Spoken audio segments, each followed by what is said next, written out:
Happy day, happy day, happy day. This your Ak, True Jew, your bruh, True Jew, tapping in with you. Shabbat Shalom.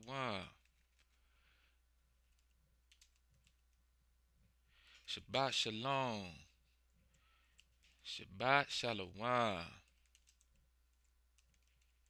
To the 12 tribes and to those within our gates. Happy day. Let's see if we on and popping. Alright. So hopefully you all got the notification that I'm going live. What we're going to do today is we're going to pick up from the last lesson that was cut short. So this is part 2. But before we get started, we give thanks. We're going to give thanks, all praises to the Most High, Yahibayeh, by Shema Mashiach, Yahibashah, Waduwak HaKodesh. We pray that this message goes out to the four corners and that it's received and that it's able to be retained. The information is clear and brought forth in a way where you can actually understand the different nuances of Hebraic thought that are brought forth. And I also want to share a new song with y'all. So we're going to see if this works. Y'all know I'm still moving along. I'm still getting this thing together. Today's topic is, again, I have said ye are gods. So that's a direct quote from Psalm chapter 82, verse 6. And we're going to get into it. But first, I'd like to play y'all a new song. This is called I'm Here, September. It's a new song I recently recorded, recently did. I'll be releasing it soon. And I hope the family likes it. So let's see if we can get it. Oh, let's run it back.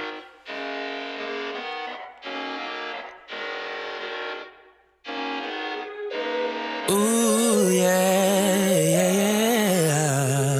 I'm not here to tickle your ear or tell you what you're wanting to hear. I'm here to correct a least here. You are closer to Yahweh in you revere. I know that sometimes it gets hard, but you were blessed right from the start. That's how you've made it so far. So give your thanks with all your heart. All the way to September, even to November, all the way through December. Oh yeah. I'm not here to tickle your ear or tell you what you're wanting to hear. I'm here to correct the least. Yeah. You are closer to Yahweh and you revere. Look around, what do you see? A whole flock that's full of lost sheep. Dry bones, they all asleep. It's time to wake up and to change how you think.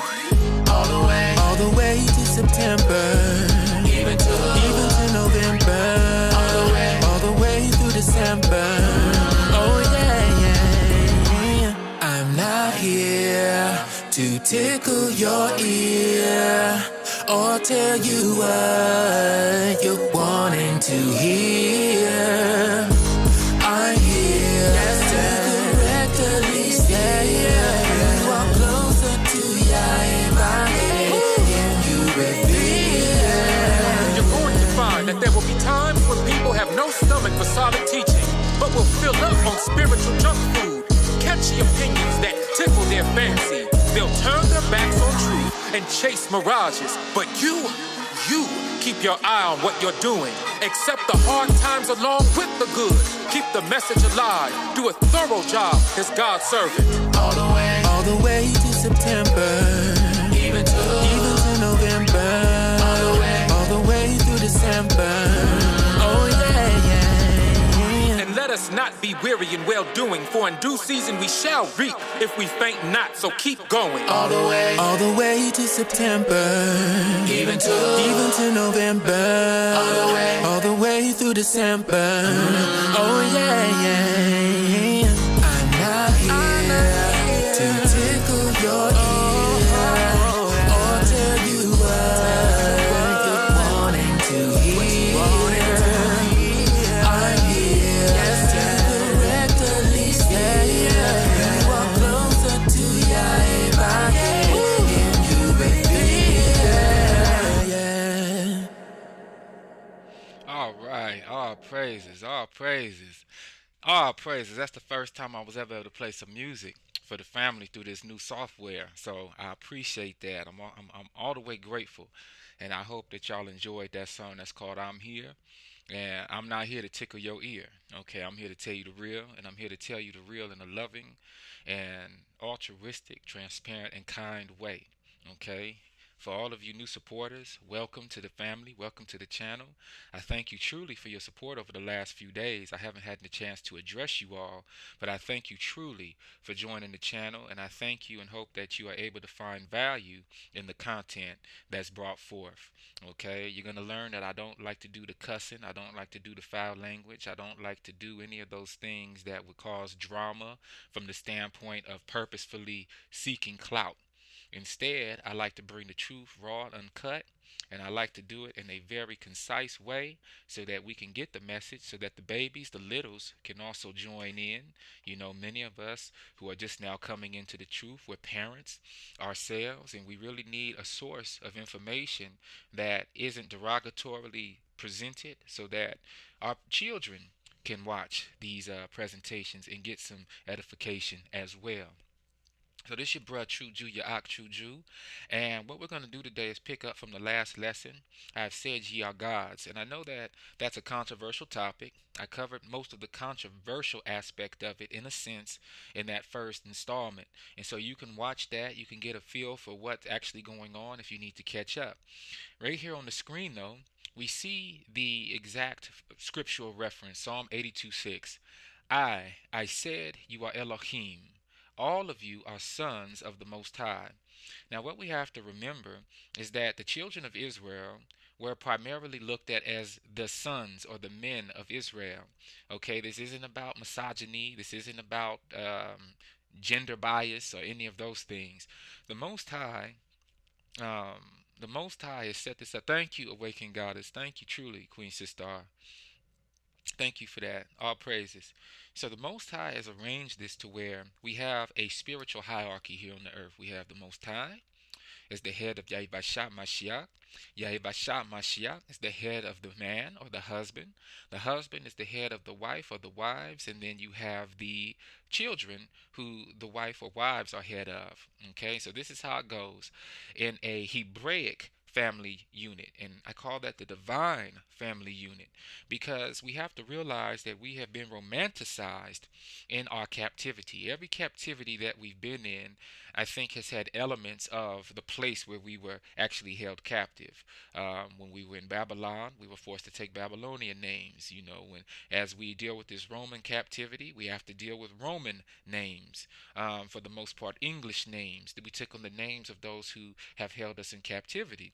And we've also taken on the traits and the mindset of those who have held us in captivity. And this is why I keep on presenting and pumping this idea that we have to get out of a romanticized way of thinking.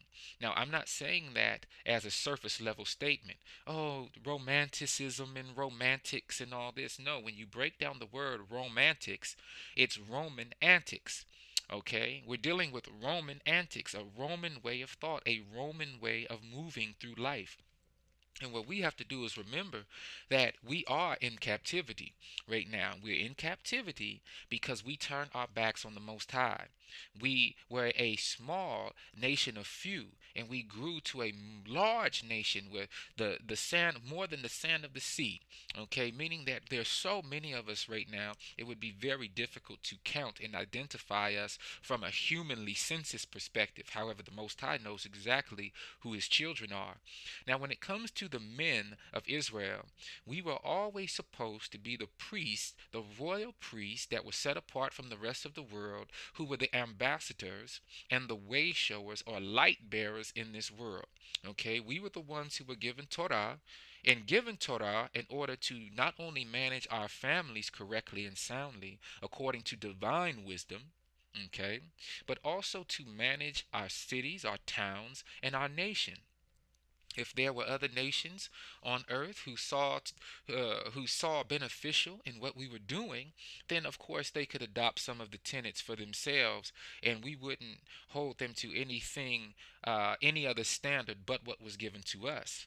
Okay, unfortunately, our forefathers decided to lead our families away in a manner that made the Most High very upset.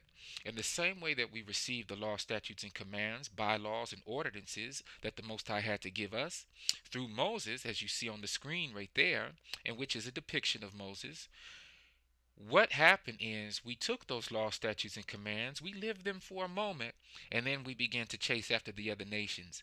Everything that the Most High had originally set up for us, we basically threw back in his face.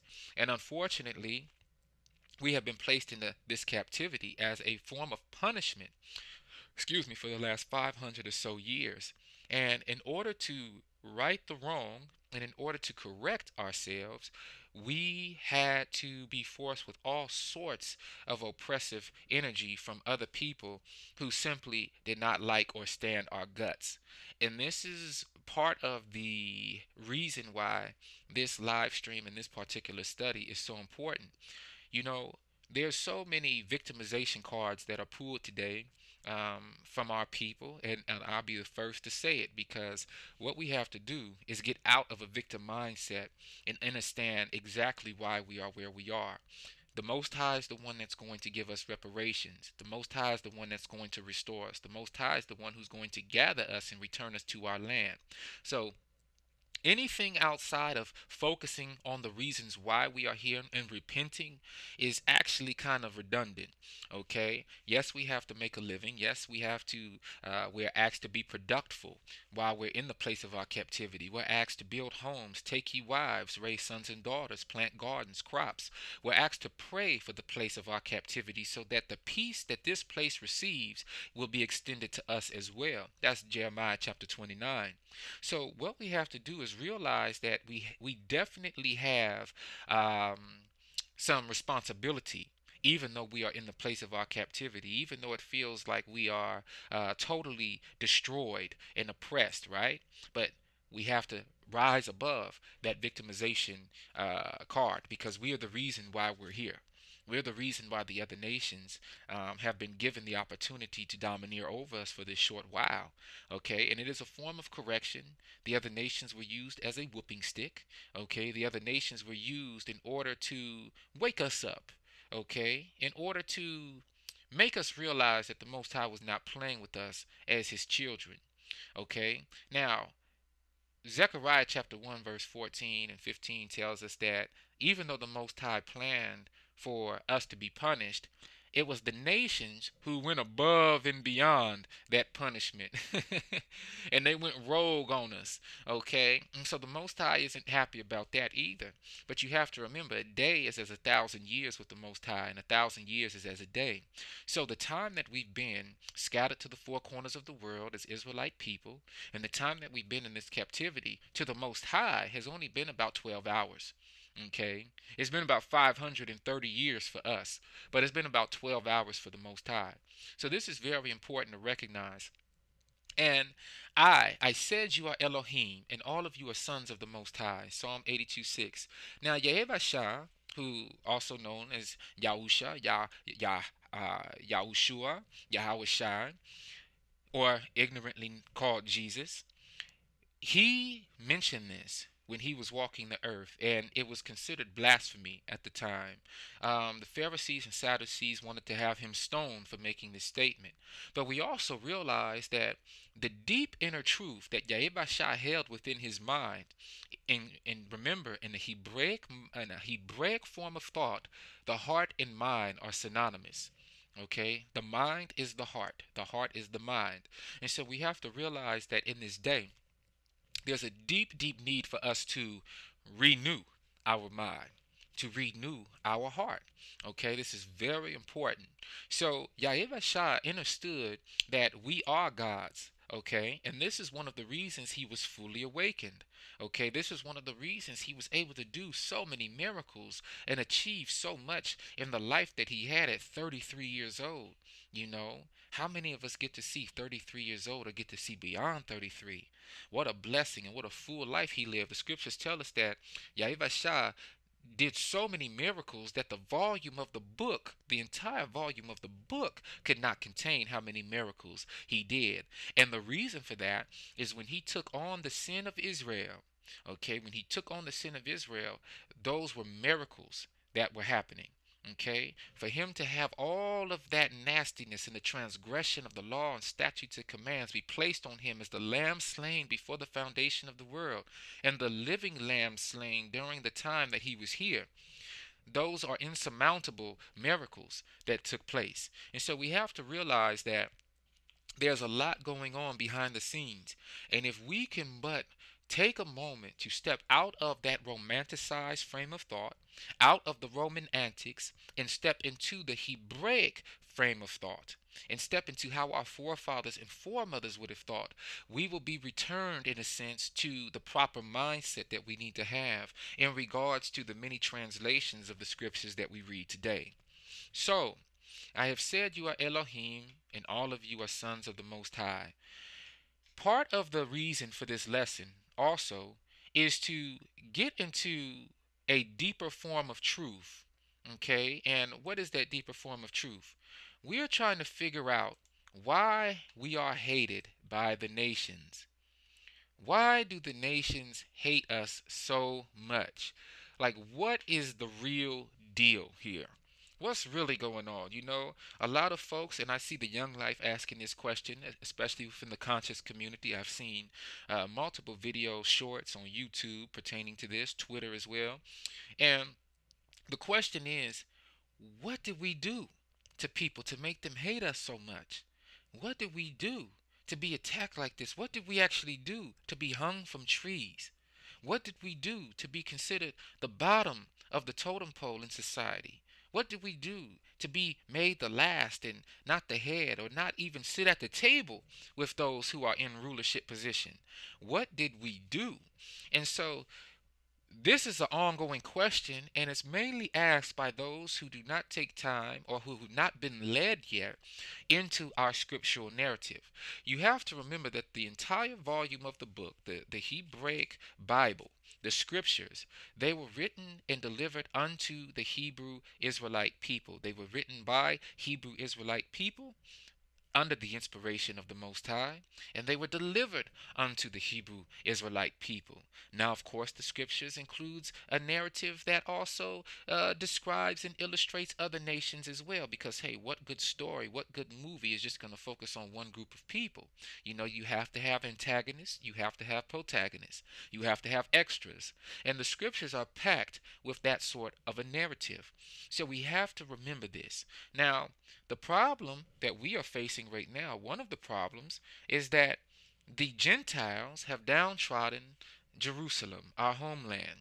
The time of the Gentiles is being fulfilled, and these Gentile Christians have essentially commandeered the scriptures. Now, this was prophesied to happen, just as it was prophesied that we would see this live stream today, that many men of Israel, the prophets and saints, would return in this day. And what would happen is we would begin to discuss and dialogue the truth, unfiltered, raw, uncut, and we would be able to dispense the truth again in a Hebraic Israelite form and fashion. And of course, that would be a problem to the rest of the world who believe the narrative of the oppressor, of the captor. Right now, we're dealing with the Roman way of thought. So what I'm going to say could trigger some of you, but I put a disclaimer out there to let you know that I'm coming from as true as a Hebraic form of thought as possible without speaking the language completely to you here right now. Okay, so that you can understand what's actually being said. I have to speak English to you so that you can receive the thought and receive the word, right? Okay, well, the Christians, they have commandeered the Bible, they've commandeered the scriptures, and in that commandeering, they have totally replaced us as Hebrew Israelites with themselves. So now the scriptures seem to be this all inclusive book, a universal book, a book that includes all the nations at the expense of the Hebrew Israelites, meaning the nations have the scriptures now and teach the scriptures, but they teach it erroneously while at the same time disregarding the Hebrew Israelite people, and that as if we don't even exist, or as if they know we exist, but they have hidden our names, they have hidden our origin. You know, in history class, we do not hear about ourselves except coming off of the slave ships in Jamestown, Virginia in 1619. We hear nothing before that. And so there are people on this earth who have worked concertedly and tirelessly, effortlessly. They've had all sorts of resources in order to keep the actual truth from us from a widespread perspective. However, the truth is right here in this scripture and has been in front of us this whole time. It's just that our eyes are beginning to open to the truth.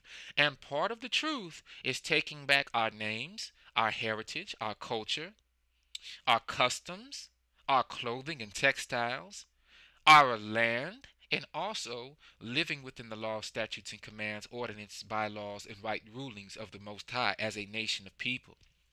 All of that is self encompassing, meaning that we have to, each individual, take the steps in order to awaken, in order to return back to our original estate, repenting and facing the east toward our homeland, praying to the Most High, seeking the face of the Most High, so that the Most High will turn back unto us and heal our land, and redeposit us back into the land of our forefathers. This is all prophetic, and it's all going to happen. However, in order to get to that place, we have to realize who we are. It reminds me of that scene out of Lion King when Simba finally wakes up and he's in that little oasis distraction place with Timon and Pumbaa, and he looks into the water and he sees the face of his father form in the water. Simba, remember who you are. Remember who you are, Simba. So we have to remember who we are. And that's funny because the Lion King, in a sense, is in regards to the children of Israel. This is why they chose the lion. Because Simba and Mufasa are representatives of the Lion of Judah. Okay? And Judah, okay, is a lion's whelp who shall rouse him up. Okay, so now that Simba is being roused up, he doesn't want to be a part of the distraction anymore. He doesn't want to be out there eating grubs and unclean animals and foods in the woods in the oasis with Timon and Pumbaa. No, he wants to return to his homeland and he wants to take it back because he realizes his homeland has been trodden underfoot by the Gentiles. Okay, a bunch of hyenas. Okay, and so what he wants to do is take his land back, but he's going to have to fight. And before he can fight, he has to remember who he is. Okay, so this scripture that you see on the screen right now, Deuteronomy chapter 32, verses 3-4, is very important. Okay? Because many of us will be mad. We'll get mad at the oppressor. We'll get mad at the white man. We'll get mad at the Asian man. We'll get mad at Esau. We get mad at Moab. We get mad at all these other countries, the Ishmaelites, and everyone who has had a hand in our destruction. Now, of course, we weren't destroyed physically. That was one of the biggest blessings we received in the form of this punishment. The Most High could have totally extincted us. Okay, could have totally deleted us from off the face of the earth. Instead, we were blessed with the strength and the mental fortitude to at least be able to get through the last 530 years. Yes, we got through blind. Yes, we got through dumb. Yes, we got through, some of us got through limping, but we got through. Okay, so all praises to the Most High, because we could have been destroyed literally and extincted. Instead, we were destroyed mentally. We were destroyed spiritually. We were destroyed within our egos. Our names were taken from us. Our customs were taken from us. Our textiles were taken from us, and we were naked. We were caused to be naked on them auction blocks. Okay? We were taken off them ships naked in chains, is all we wore. Our names were taken from us and replaced with that of our oppressor. Okay? We went from Yanael and Ezekiel and these names to what else names do we have? What do we have now? Roger. Okay, names like that. Melissa. Okay, so we got changed from our original names and we got pushed into these other forms of thought and identity. And so right now we have to wake up, right? But Deuteronomy 32 verses 3 and 4 are very important because I will proclaim the name of Yahweh. Oh, praise the greatness of our El. He is the rock. His works are perfect, and all his ways are just. A faithful El who does no wrong, upright and just is he. So this is very important for us, especially as Hebrew Israelites and those Gentiles who are watching today, because you may think that everything you do is right, that everything you do is correct, and that a presentation like this is a threat to your entire existence. And in a sense, it is if you are not willing to adhere to the truth of the matter. However, there are billions of Hebrew Israelites scattered all over the world right now who still do not know who we are. So we still have this form of bitterness toward our situation, anger, upsetness. And we have to realize that everything happened for a reason. There are no coincidences with the Most High. There are no coincidences in life. Everything is preordained to work itself out in the way that the Most High has planned it. This is why when we read this verse, we are reminded that the Most High's works are perfect and that all his ways are just. Even when it seems like things are going crazy, even when it seems like there's discombobulation all over the place, it is all working to the good of the Most High's mighty plan. And we are dealing with a faithful El, okay, who does no wrong. Upright and just is he. So our punishment as Hebrew Israelites was correct. As a father who's dealing with his household, you do not sit there and allow your children to domineer over you and to do the very thing that you instructed them not to do. If your children go against your wishes as a father and even as a mother, it's your responsibility to straighten them out and correct their path so that they don't continue to move in the way of disobedience. Okay? And that's what we did. We moved in the way of disobedience, so much so to the point that the Most High was fed up with us as his children. And so we had to be put into captivity in order to be punished. Now, that's a great and extreme form of punishment, I must say. Most of us right now would not give our children over even to our neighbors, our next door neighbors, let alone into a whole nother nation of people to be put under the types of punishment and pain that we were put under. However, it worked. And it's working to this day. And many of us begin to see the supernatural aspects of what is going on. And that is another viewpoint or another thing that we have to talk about today is the supernatural connotations behind our very existence. You see, the person that you see in front of you right now, a true Jew, Ya'ak, true Jew, right? You see a vessel in front of you, an avatar, a home, a tent, a house, a vehicle, a wineskin, a vessel. If I said vessel already, excuse me. But you see a body in front of you. I am not my body, though. This is my car. This is my truck. This is how I get around. What you are hearing right now is actually more closer to who I am. Okay, the spirit which is within me is directly from the Most High. And this is what makes me a son of the Most High, a living, breathing, animated son of the Most High. Okay, and this is very important. In this Roman way of thought, we have been taught that we are the body. Okay, and that the body is, when we look in the mirror, I'm this person. But in reality, you are within this body. It is the breath of life which animates the body that you see. Okay?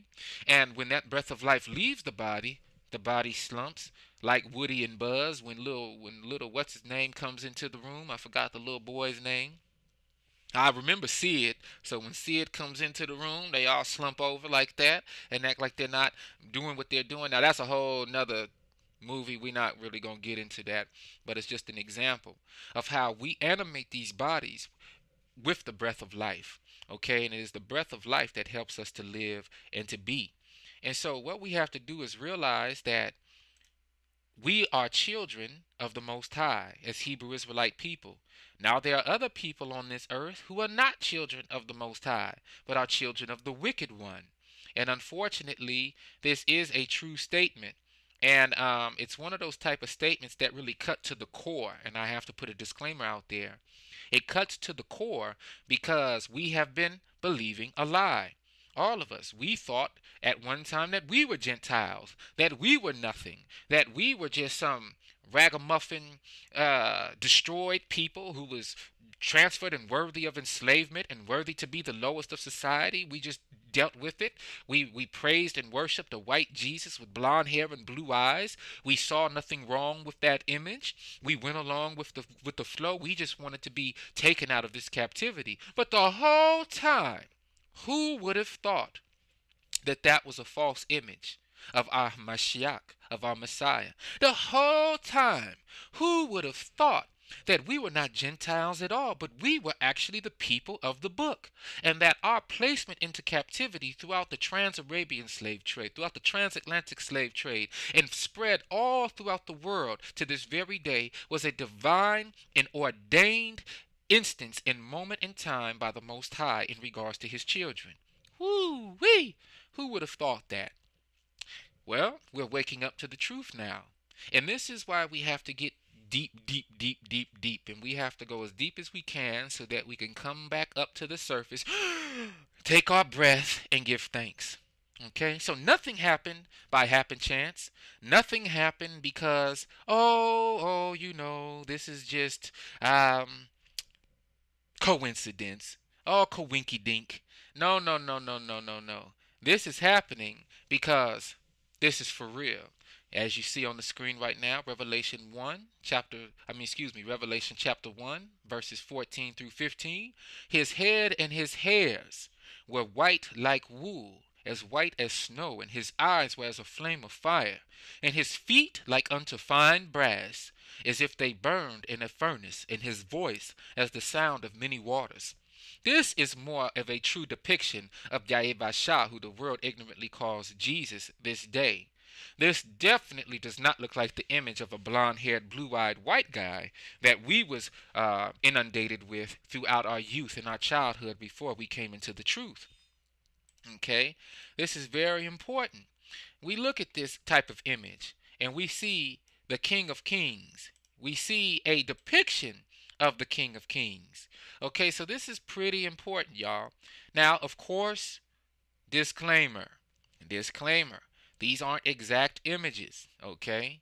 This isn't an exact image. But the point is, it's important for us to see more closely related images of what the truthful narrative has to illustrate to us than that of a lie, okay? And take it how you may. All right? But let's get into this. So we're going to stay in the book of Deuteronomy chapter 32. And one thing that I did, and I want you to look into this yourself, is I decided to pull many translations of the same verse in order to drill home the point. Okay, many translations of the same verse. And let's get to it and see exactly what I'm talking about today. Okay. So, let's see if and bear with me, y'all. I'm still learning how to do this thing.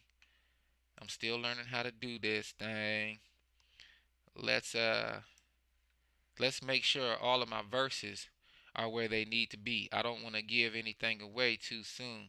All right. So it looks like I'm going to have to go back. Oh, my bad. Look, I'm pressing the wrong okay, I'm pressing the wrong hotkey, y'all. Excuse me. So we all on. All praises. So what I'll do then is I'll bring that picture back. Let me lower this. And I can bring this back for now. And I can expand it a little bit just to help drive home the point. And then we'll move forward. So We're going to be reading out the book of Deuteronomy, chapter 32, as I stated.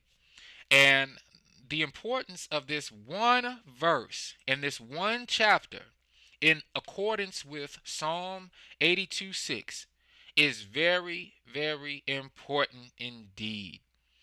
When we can return back to a Hebraic form of thought, that is when we will begin to see our power realized, because we are indeed the children of El, the children of the Most High, Yahweh.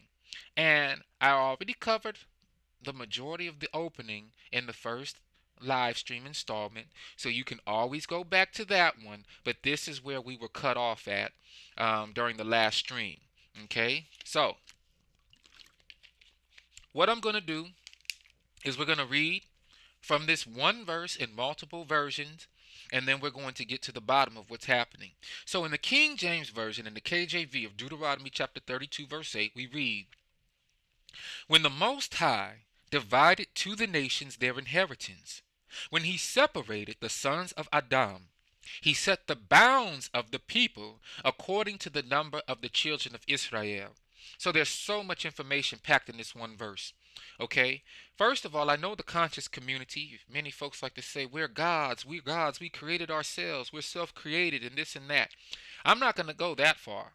But I am going to go as far as to say we are, as children of Israel, as sons of Israel and daughters of Zion, gods and goddesses in the flesh. I am going to say that. Now, are we self-created? Do we emanate in ourselves? No.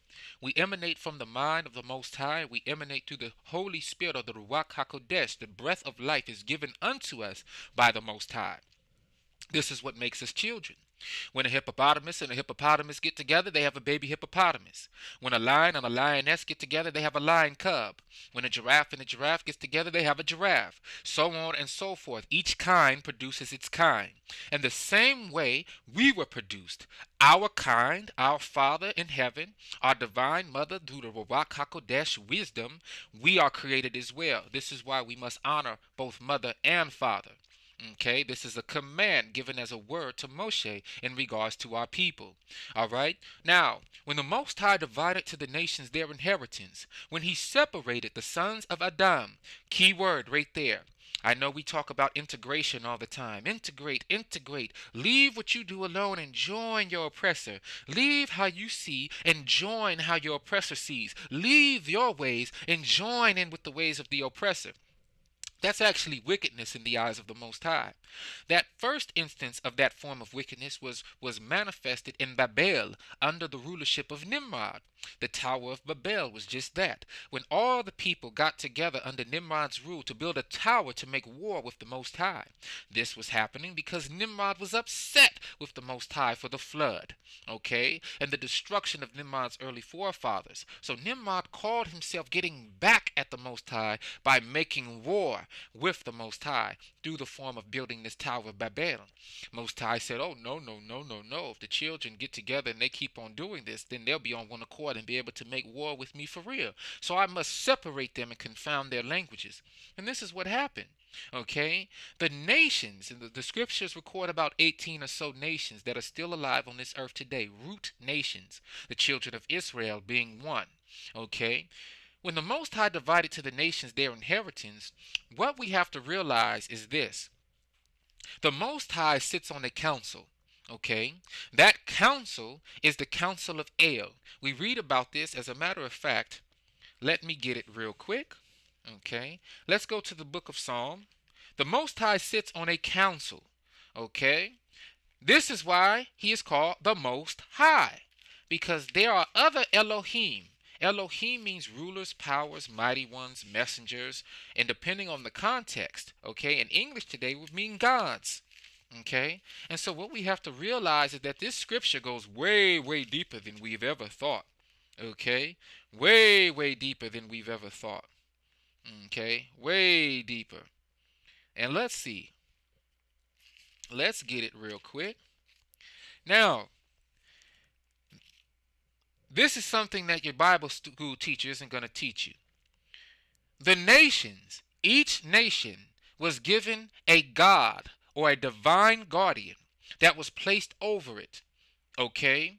Each nation was given a god or a divine guardian or one of the Elohim to be placed over it. This is where you get your Buddhas, your Krishnas, your Ganeshas, and all these other gods that people serve, okay, in other nations. All right, and we're going to prove it. But in Psalm 82, verses 1 through, let's go 1 and 2. Elohim stands in the congregation of El. Okay, the congregation of El is comprised of the Elohim. Okay, he judges in the midst of the Elohim. El judges in the midst of the Elohim. How long would you judge perversely and show partiality to the wrong? Now, this is a question given because even in our lower estate right now, we too, as children of Israel, are Elohim.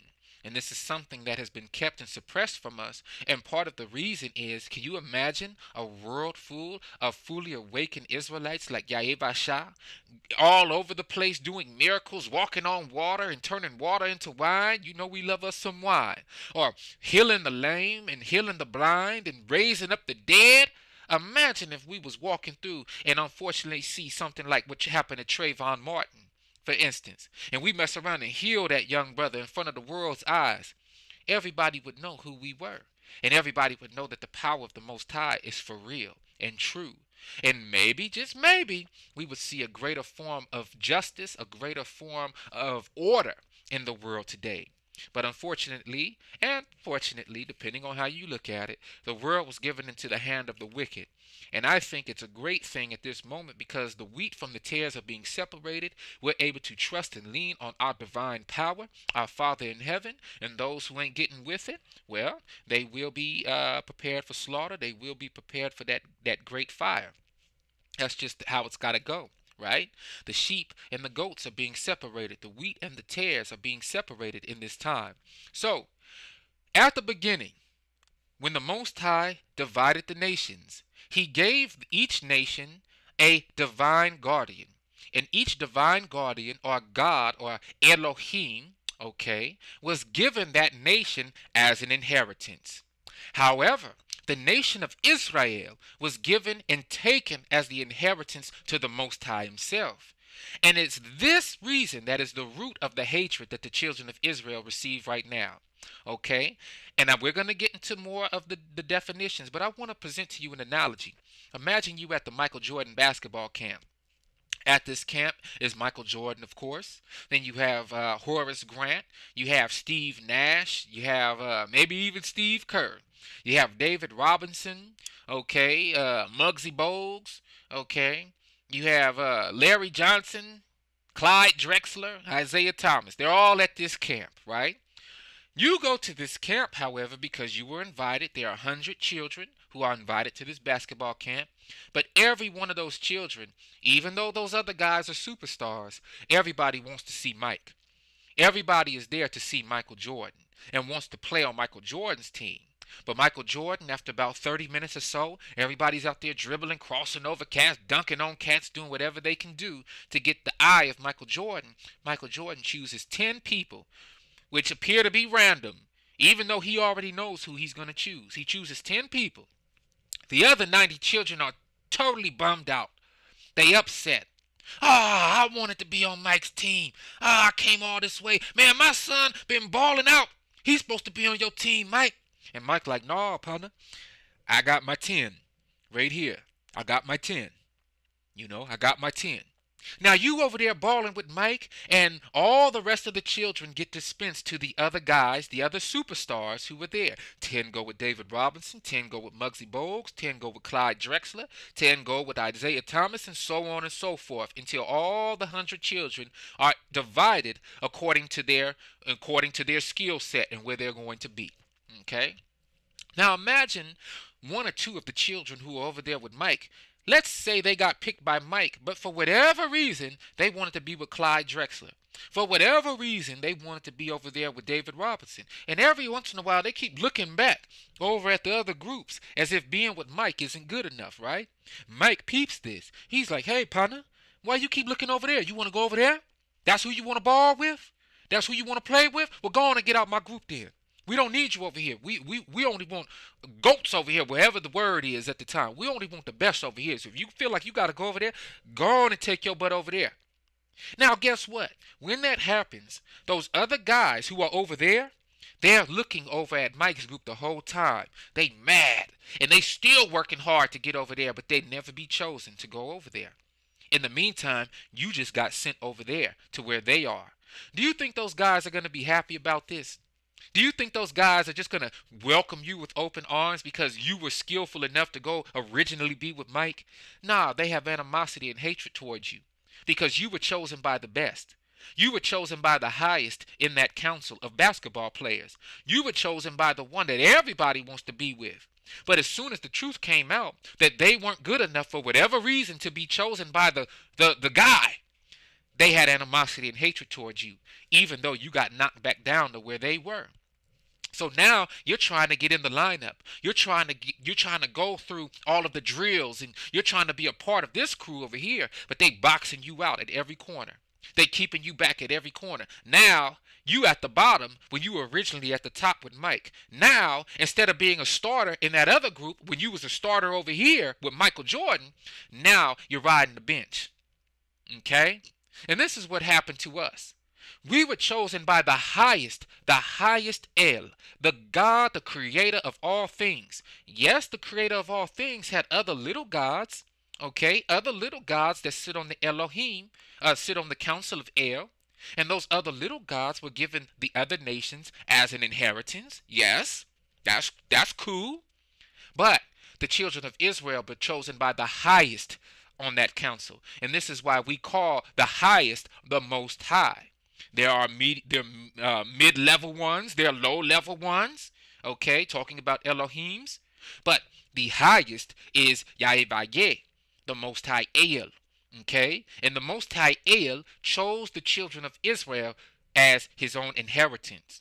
And this is why the rest of the world cannot stand our guts and is happy that we don't know who we are, that we're in the condition that we're in, and that we're still under their boot, we're still under their foot, and that we're still trying to figure out who we are to this day. They will never tell us that we are the children, the true and living children of El. Okay, they're not going to tell us this. They're not. But if you notice, some of the greatest people on earth that we celebrate, they have Hebrew names. And they have names of some of the highest estate. I just said one of them, Mikael. Have you noticed that over the last 30, 40 years, the most famous people on earth are brothers who are children of Israel, and they're named Mikael? El's name is in their name. This is how we know they are children of Israel as well. Mikael Jackson, Mikael Tyson, Mikael Jordan. Have you ever thought about that? And we wonder why these guys were so great, right? 3 Michaels, all in the same era. Change the world, right? Mikael is one of the highest angels, okay? One of the highest angels, okay? So when we think about this, it's no mistake. It's no mistake on what's happening. Now, the Most High divides these nations. Each group of people is given as an inheritance to a God, to an Elohim, to one of the Elohim. And then the Most High separates the sons of Adam according to how he's going to dispense that inheritance to those Elohim.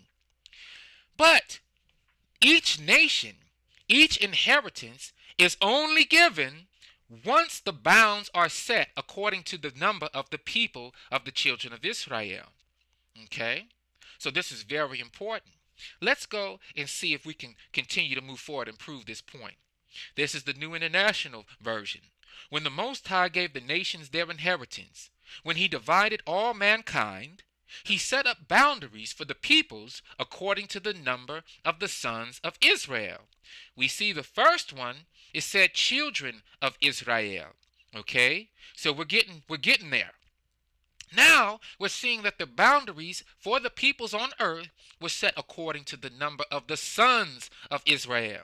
It's going to get way heavier, y'all. It's going to get way heavier. So once again, we have to remember, each nation of people, and this is what they don't teach us in Bible school, each nation of people was served as an inheritance to a certain power. The children of Israel, however, were served as the inheritance to the most highest power, Yahweh. And this is why we are hated to this day. Okay? But this is also why we have been so covered and blessed with so much strength to endure through what we have been faced with. When the Most High gave the nations their inheritance, this is Deuteronomy 32 verse 8 in the Amplified Bible. When the Most High gave the nations their inheritance, when he separated the sons of man, he set the boundaries of the peoples according to the number of the sons of Israel. Okay? This is very important that we get this. And we're not even done yet. This is the English Standard Version of the same instance. Now, we have to remember, let me go back. I just gave you something right there. We have to go back, though. Israel, what does that mean? Yisrael, Yashrala. It means he who rules with El. Okay? Take a note. Yashrala means he who rules with El. Okay? This is very important because we are children of Israel and we are inheritors of that rulership. When the new kingdom comes, okay, and this wicked satanic kingdom is done away with, and the new kingdom comes, we, those of the hopeful elect of the children of Israel, who will be transposed from this wicked kingdom into that of the new righteous and holy kingdom, forevermore, will be rulers alongside of Yahweh in the new kingdom as the new kings and queens, mayors and governors and presidents, whatever you may have, and the judges in the new kingdom. Okay? The Gentiles who make it into the new kingdom will be in the place that we are today. Okay? As people of Israel scattered to the four corners, except there won't be no more scattering going on. Okay? Maybe that's a lesson for another day. But the point is, Yashral means he who rules with El. Okay, this is why El is in the name Israel, Yasrael, Yashral. Al is another form of saying El. Okay, just so you know. All right, now let's get it. This one is an interesting translation, the English Standard Version, because we read when the Most High gave the nations their inheritance, when he divided mankind, he fixed the borders of the peoples according to the number of who? The sons of God. Oh, sookie now. Now we getting to it. So you mean to tell me what your brother Chuju was talking about is actually for real?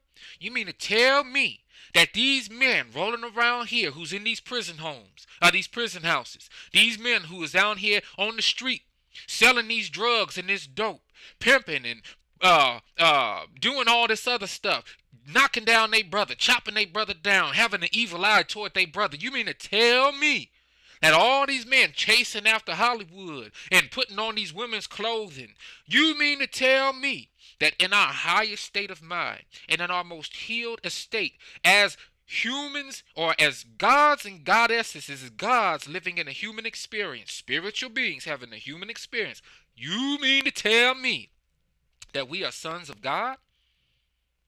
You mean to tell me that we are actually the sons of the Most High? You mean to tell me that our power is greater than we've ever thought? You mean to tell me that this whole time we have believed a lie?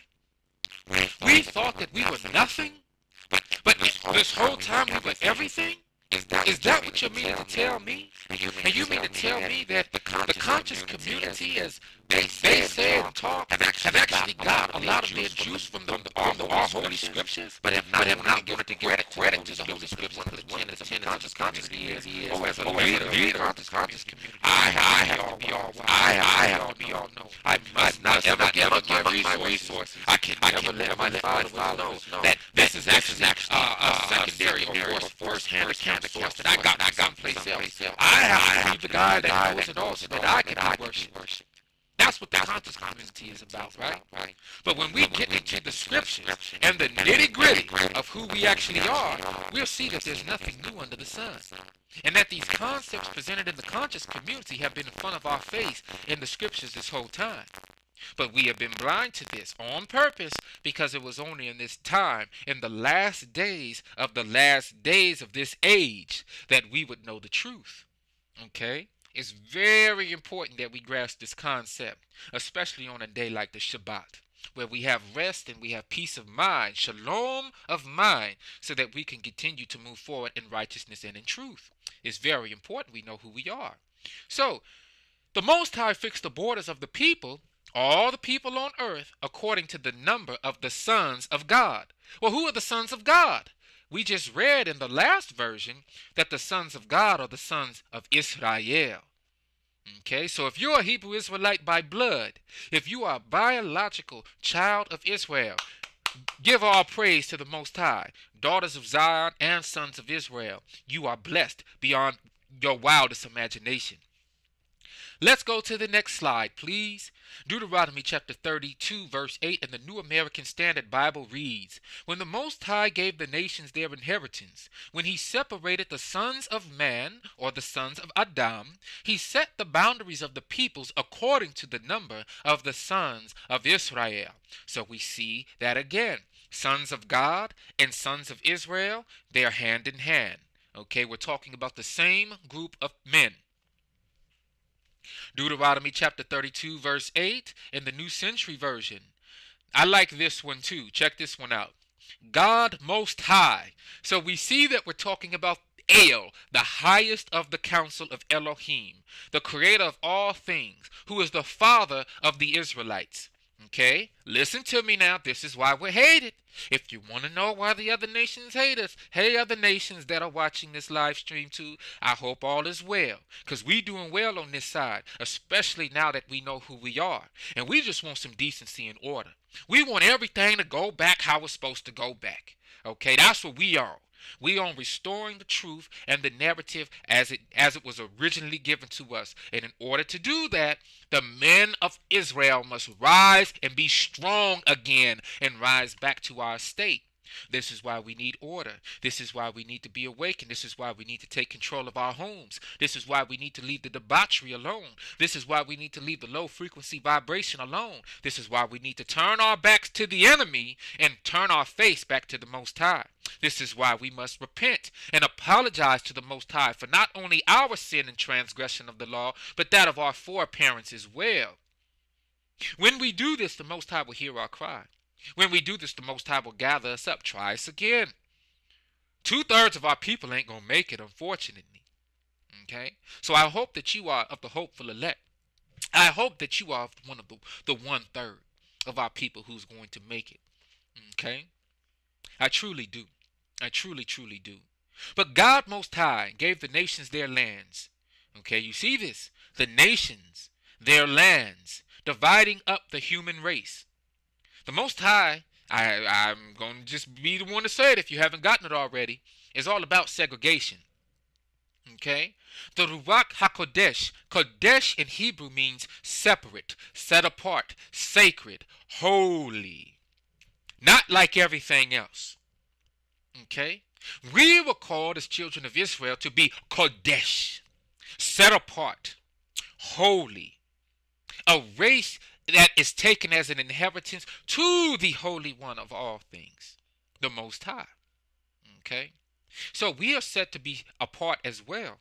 We were never meant to be with everybody because we would be polluted and we would be overtaken with the toxic ways of everybody who did not receive the Torah.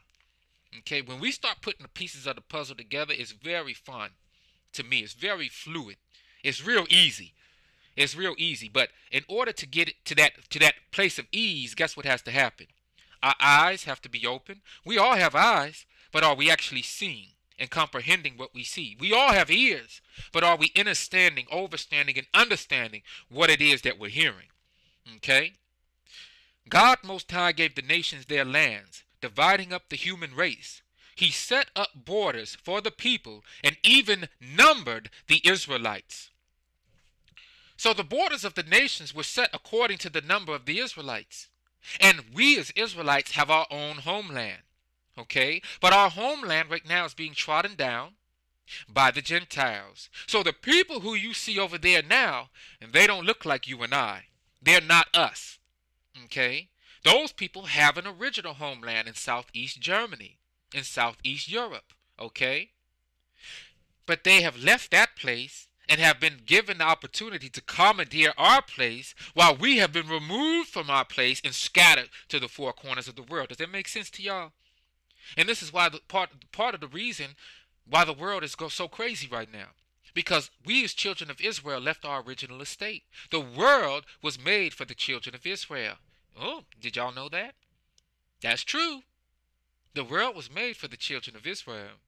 Once we went off, family, please understand this. Once we went off and we began trying to be like the other nations, just like those basketball players who got chose by Michael Jordan, want to be over there with David Robinson and Muggsy Bogues instead of rocking with Michael Jordan, and they got kicked out the group, we got kicked out of our land. Most High said, y'all want to go over there with them? Fine. Go over there until I gather you back up. And while you over there, you going to serve them too. You going to be the bottom of the totem pole now. You going to be at the bottom of society now. You was at the highest. You had everything that I had to give to you. You had the fatness of the lamb, but your fatness and got to your fat head. And now you got to go over there with the other nations because you think you something you not. And I made you everything. Okay? You want to be lower? You want to go over there with them? Well, then you're going to be the lowest. And you're going to forget who you are. Okay? And that's what happened. So, my people, you must understand that it's our fault. It's our fault. Now, what you going to do about it is the question. You going to stand strong in the truth? Or you going to continue to believe a lie? What you going to do? What you going to do? Because the time is winding down. Our salvation, Romans chapter 13:11, our salvation is nearer than we ever thought. Okay? Our salvation is nearer than we ever thought. The night is turning to day, and we are going to be gathered up very soon. Grace and mercy is real close to not being out here no more. No, that wasn't no 3-6. I went like this. Real close. Grace and mercy is going to be on its way out. And we need grace and mercy.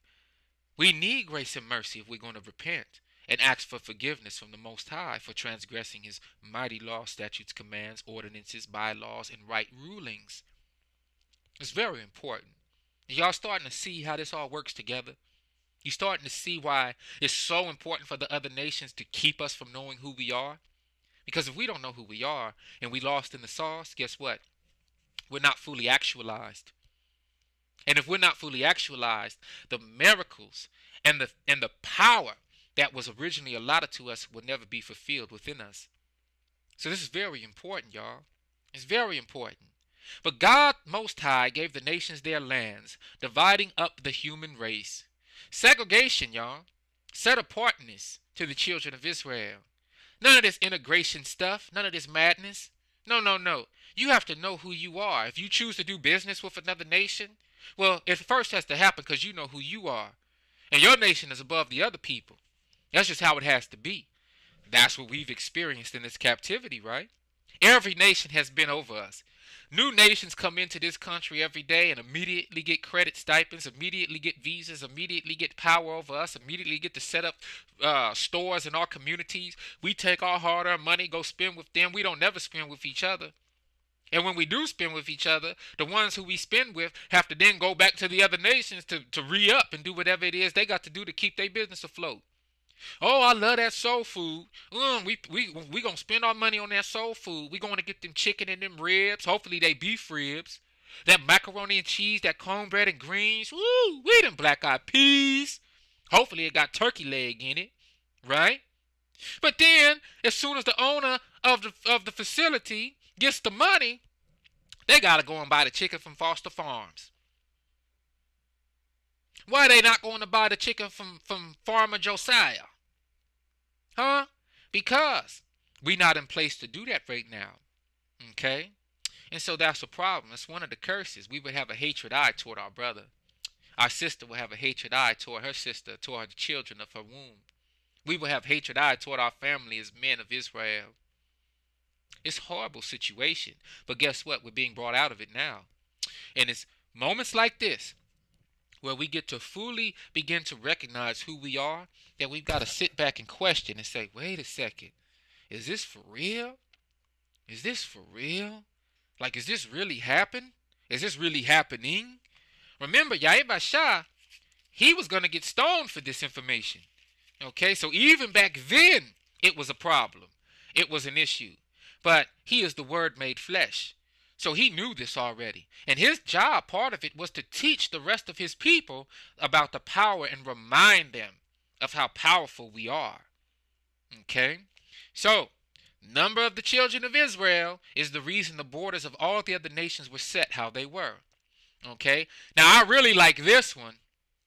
This is the New Living Translation. When the Most High assigned lands to the nations, when he divided up the human race, not bringing the human race together under a one world government, that's wickedness. And that's what we're seeing today. A one world government, a one world religion, because why? The Israelites are waking up now. While the Israelites were deaf, dumb, and blind and scattered all over the place, we were weak. We were weakened because we weren't together. A three-fourth cord is not easily broken. Okay? We weren't together. We weren't together. And now that we're coming together, guess what? We're mighty when we're together. And the rest of the nations notice they stand no chance if we're together as we've always were originally. So now that we're coming together and we're busting through the lies and we're waking up and we're teaching our people the truth, and our children are now learning and not having to be brainwashed over year after year after year with a lie, to where they're actually being born into the truth. Guess what? The other nations are going cuckoo for Cocoa Puffs. And they're saying, what are we going to do? Oh, the only way that we're going to be able to beat the children of God, the Israelites, is if we all come together and continue on one accord to maintain the lie. This is why the Most High tells us in the book of Psalm. Let's go back to Psalm. The Most High tells us that they have taken crafty counsel. What is this? What is this? They have taken crafty counsel. Let's get it real quick. Let's get it. Let's get it. Yes, yes. Psalm 83, verse 3. Let's start at verse 2. For look. Let's start at verse 1.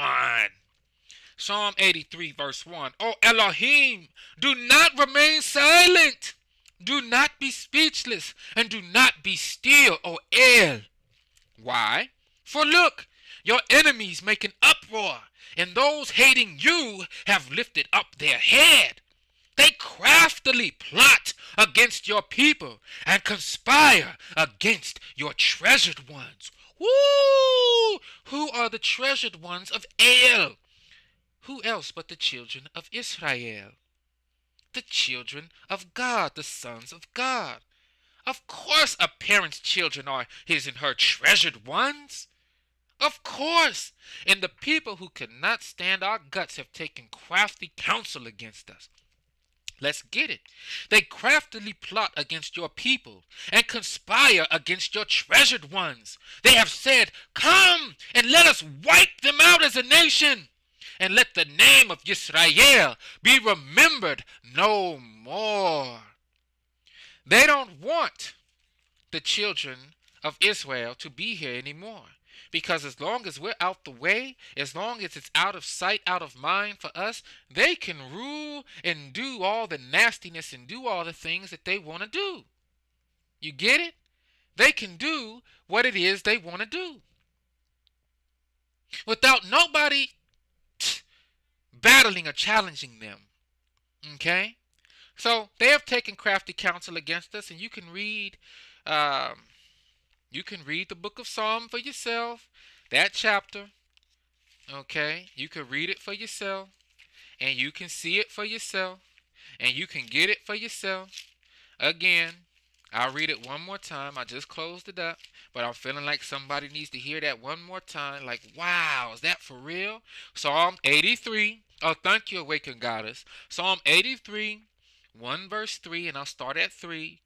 They craftily plot against your people and conspire against your treasured ones. They have said, come, and let us wipe them out as a nation, and let the name of Yisrael be remembered no more. For they have conspired together with one heart, one world government, one world religion, and one heart. Okay? They have conspired together with one heart, and they have made a covenant against you.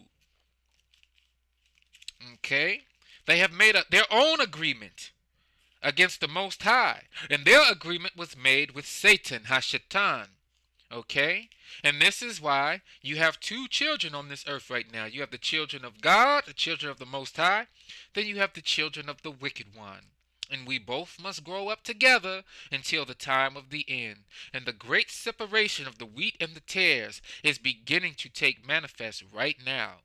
Okay, so as we see in Deuteronomy 32:8, when the Most High assigned lands to the nations, when he divided up the human race, he established the boundaries of the peoples according to the number in his heavenly court. Whoa! So now the children of Israel have gone from the Israelites in one version to the sons of God in another version, to the children of Israel in another version, and now those in the heavenly court. Oh, now we get into it.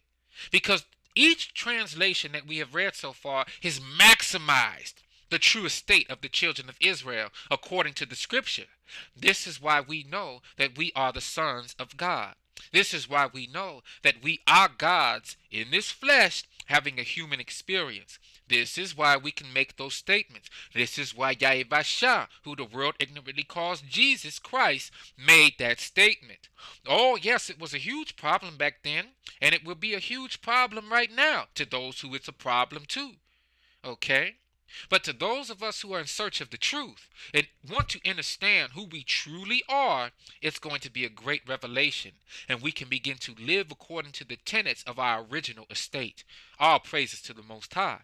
Let's continue. It gets greater than this. Check this out. This is one of my favorites too. And you know what? Let's begin to change some of these images. Let's get some more images going. Oh, we saw that one already. Let's try this one. Oh, we saw that one already. All right. We saw that one. Let's get one that fits the screen. All right, this one should fit the screen. All right, I'm still learning how to do this. And y'all make sure to share. Y'all make sure to share this live stream too. So this would be a depiction of Yahweh returning, right? And he's returning with a two-edged sword. And he ain't returning for play. Okay? He's returning with great power. The light ships, who we call the chariots today, all the angelic fleets. If you didn't know, you can go outside in the evening and you can see, if you're chosen to see, you'll be able to go outside and see the angelic forces getting in place right now. Okay? Because the battle of Armageddon is soon to come. So we have to remember that this is a great spiritual war that we're in right now. And all of the pieces are getting into place on the chessboard. Okay?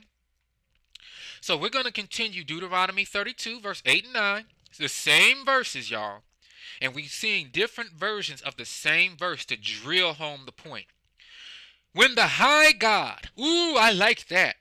Because if you thought I was playing with you when I said the Most High is the highest, when El, Yahweh, is the highest sitting on this council, I was not playing around with that. See, the high God, the highest El, the creator of all things, chose Israel, the children of Jacob, as his own inheritance. He gave the other nations as inheritance to the other gods. But we, as children of Israel, were given to the highest as his own inheritance. Check this out, y'all.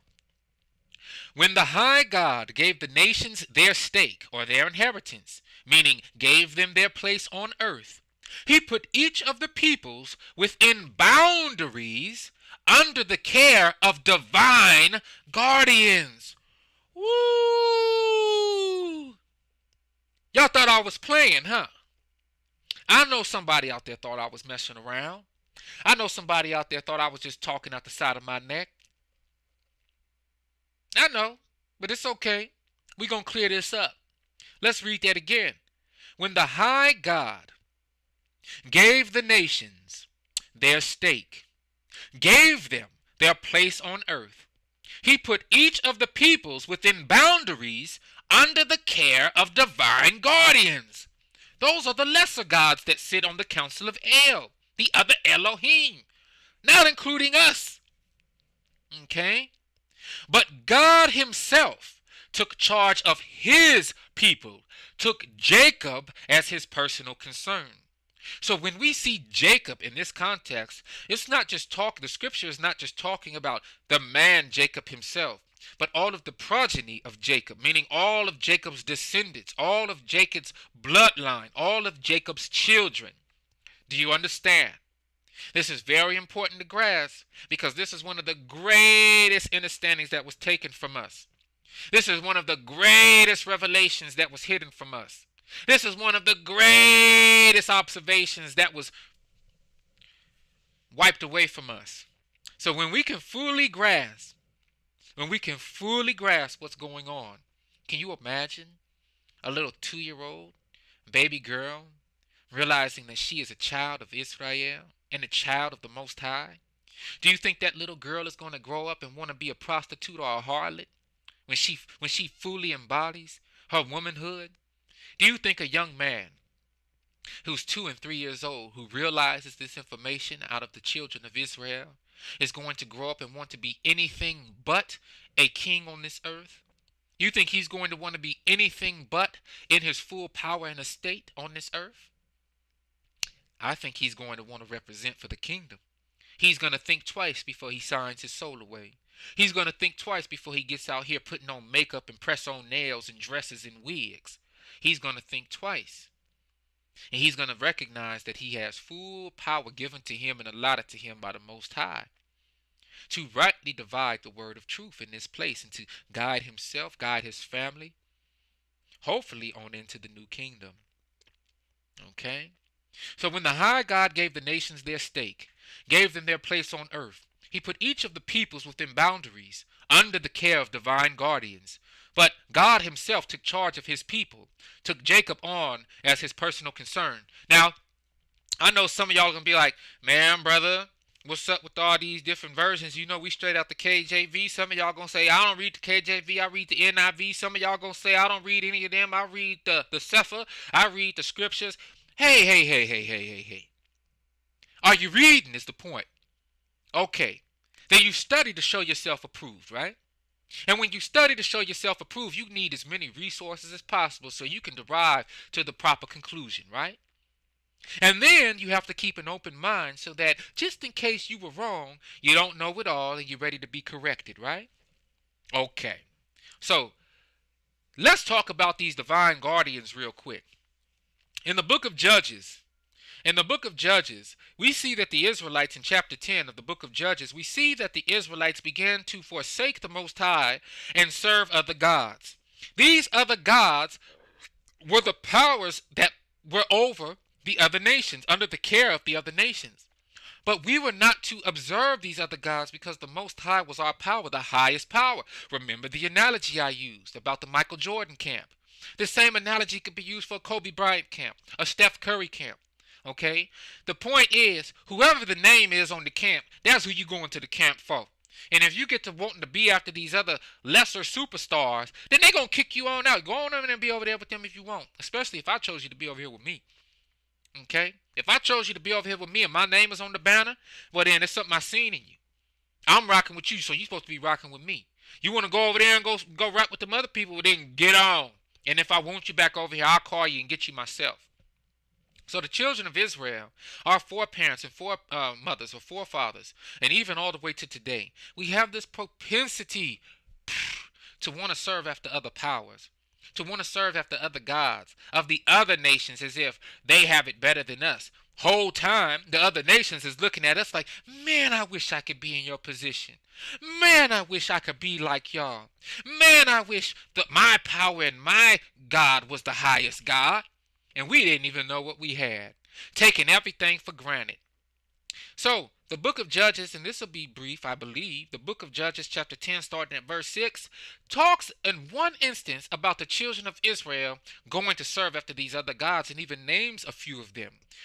Again, verse 6 of Judges chapter 10, because the point is, we have to see that the other nations were given as an inheritance to other gods. That's one.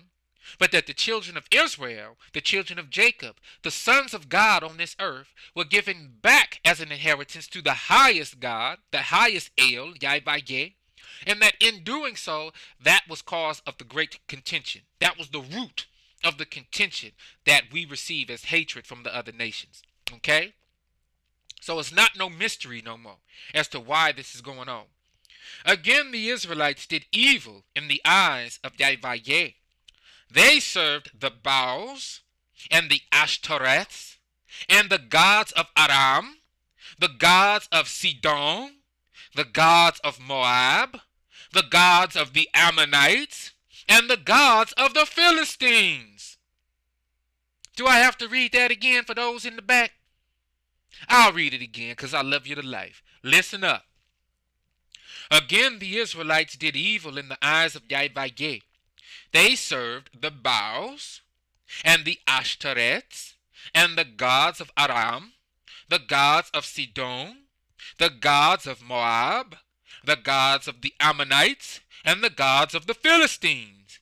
And because the Israelites forsook Yahweh and no longer served him, he became angry with them. Okay? He became angry with them. And he sold them into the hands of the Philistines and the Ammonites, who that year shattered and crushed them. Shalom, shalom, Queen Sister True Sky. Thank you for joining us. Thank you for joining us. It's a pleasure to see you today. I hope that this lesson is edifying. Thank you for joining us. I hope your Shabbat Shalom is being peaceful and restful for you as well. Okay, so now that we understand, and will y'all please share this video too? Share this live stream as well for your brother too. Okay? Khan. Okay, so we know that now there are indeed other gods that are ruling over other nations. Don't let this scare you. Don't let this perturb you. Don't let this frighten you. Okay? Just understand what's going on. Okay? We were given the highest God, the highest power of children of Israel. And even though we had the highest one, the highest of all, the almighty El, we forsook El in order to worship after the other gods of the other nations who we were supposed to be set apart from. Do y'all see the conundrum? Are y'all getting this? So the Most High took personal concern over Jacob, meaning the Israelites. Okay? We are the Most High's inheritance. The other nations are the inheritance of the other gods that are sitting on the council of El. The council belongs to El. El is the highest, okay? Yahweh is the highest on the council of the Elohim, okay? If you're just now tapping in, you can rewatch this live stream toward the beginning, as well as the first live stream that we did in the first installment of this study, and you can be caught up that way. Now, we're going to read from the American Standard Version. Deuteronomy 32 verse 8. When the Most High gave to the nations their inheritance, when he separated the children of men, he set the bounds of the people according to the number of the children of Israel. Again, we are seeing that everything on earth was established due to our presence on earth and the love the Most High had over us. Are you seeing this? Okay, it's very important that we get this. Now, this is 2 Chronicles chapter 7 verse 3. When all the Israelites saw the fire coming down and the glory of Yahweh above the temple, they bowed down on the pavement with their faces to the ground. And they worshipped and gave thanks to Yahweh, for he is good. His loving devotion endures forever. So this is a reminder that even though we're in the places of our captivity, even though we're going through the problems and troubles and strife that we feel day to day, this is by no excuse for us to fall back into a form of mental squalor. This is no reason that we should say, all right, well, I guess we just going to go along to get along. All right, I guess if we can't beat them, join them. No, this is supposed to pressurize us into greatness. This is supposed to cause us to want to go back and turn our faces back to the Most High.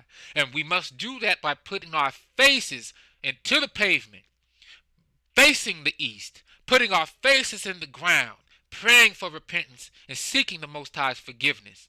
For he is good. His loving devotion endures forever. If I'm correct, the next slides are going to be those which highlight the entirety of Deuteronomy chapter 32.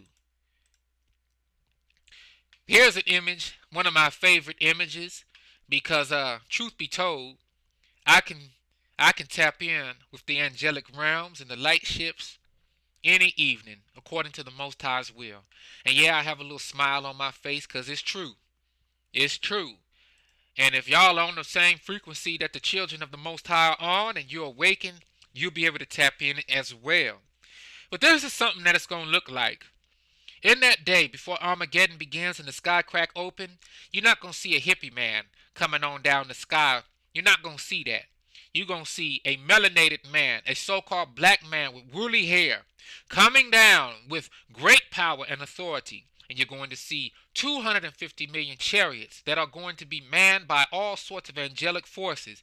And it is those forces that we're going to make war and wage war on the nations. This is why we were called to be set apart, y'all, especially in this last day. Flee out of Babylon, meaning flee out of the mindset, flee out of the condition of Babylon, and get into the wilderness. Get into the wilderness. Set yourself apart, because when that great battle begins, you're going to want to be out the way, and you're not going to want to get drafted by the United States Army. You're not going to want to get drafted by the Navy. You're not going to want your sons and daughters to get drafted by the Navy and the military either, because you're going to want to be a fighter and warrior for Yasharala. You're going to want to be a warrior for the King of Kings and stand side him as he makes war and wages war against the nations. Okay? So this is why we don't want to join the armed forces here in this country. You're going to be best around looking like Will Smith on Independence Day. Okay? That's not what we want. We want to be able to stand strong with the Most High and the saints and prophets and the angelic fleets when that time begins. And this is why we rehearse the righteous acts now. As a matter of fact, Passah, or Passover, is right around the corner. So we look forward to the high, holy, and feast days of the Most High. But we must bow our faces to the pavement and face the ground. Okay, we must show that we are of a broken and contrite heart and spirit in regards to the true sacrifice that the Most High accepts this day. Okay, because we have totally turned our backs to the Most High, y'all. We totally turned our backs. So it's time to reposition ourselves and do a whole 180 so that we can look at the Most High and seek the face of the Most High and be forgiven for our transgressing of the law, statutes, commands, bylaws, and right rulings and ordinances that the Most High originally dispensed unto us. Okay? Are y'all getting this? It's fun for me. Are y'all getting it? I hope you're getting it. Matthew chapter 5, verse 14. This is a good one. This is a doozy. Why did I include this, and why was this placed on my heart to include in this lesson? Once you realize that everything that we are going through right now is because of our own insolence toward the Most High, and then you begin to realize that you are a blessed treasure in the eye of the Most High, then you begin to realize your true and natural spiritual estate as being a son and daughter of the Most High, literally, and that you are God and Goddess in the flesh, literally, and that you have all this power given unto you, literally, and that you are a spiritual being having a human experience, literally, and that you are a spiritual being who's maintaining a physical estate in these bodies right now in a physical realm, and that's how you see me, that's how I see you, because of the physical fleshly body, the vessel that divine spirit has been placed in. Then you begin to see, whoa, I have some serious power, and with great power comes great responsibility. Okay, so what happens when we have great power and we have great responsibility, but we've been placed into captivity? Woo-wee! What happens? Well, the Most High tells us in Jeremiah 29 that instead of causing war and ruckus in the place of our captivity, accept the fact that we have been placed into captivity as a punishment. Okay? That's one of the first things. Accept the fact that our booties have gotten whooped, and that as long as we keep on doing the debauchery and as long as we keep on acting a fool, that we're going to keep on getting whooped. Don't blame the whooping stick, though. You got some funk? Take it up with me. You got some problems with your pappy? Take it up with me. You got some problems with your eyeball? Take it up with me. But please know I'm going to knock you right back down until you get the message. Okay? I'm the big guy around here. That's what Most High essentially saying. Okay? So as soon as we humbly, if packed with humility, turn our face to the Most High and actually thank the Most High for this whooping to get us right. I know. It's brother, what is you talking about? Give thanks for this. Yes, we could have totally and utterly extinct it. Are y'all getting this? We don't even have to be on this earth no more to receive grace and mercy is my point. So we wasn't totally done away with. There was a lot of grace and mercy extended to us. Okay? But in that, we realize that there's still some things that we have to be accountable for. Sound issue right now. Okay. Thank you for that awareness. It might be the feed. La la la la la la la la la. There's an echo. All right. That's interesting. Let me see if I could bring this up. I deleted all the other things. There's an echo, huh? Ooh, how do I fix that? Hold on, y'all. Is it still an echo? How would I fix that?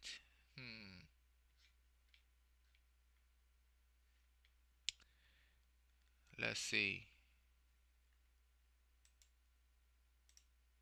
Yo. Is there an echo now? Because I feel like now it would be an echo for sure. Okay, let me get rid of that. It's clear now. All praises. Okay, well, let's keep it pushing while we still got it. But I say unto you. All right, cool. We're going to keep it pushing.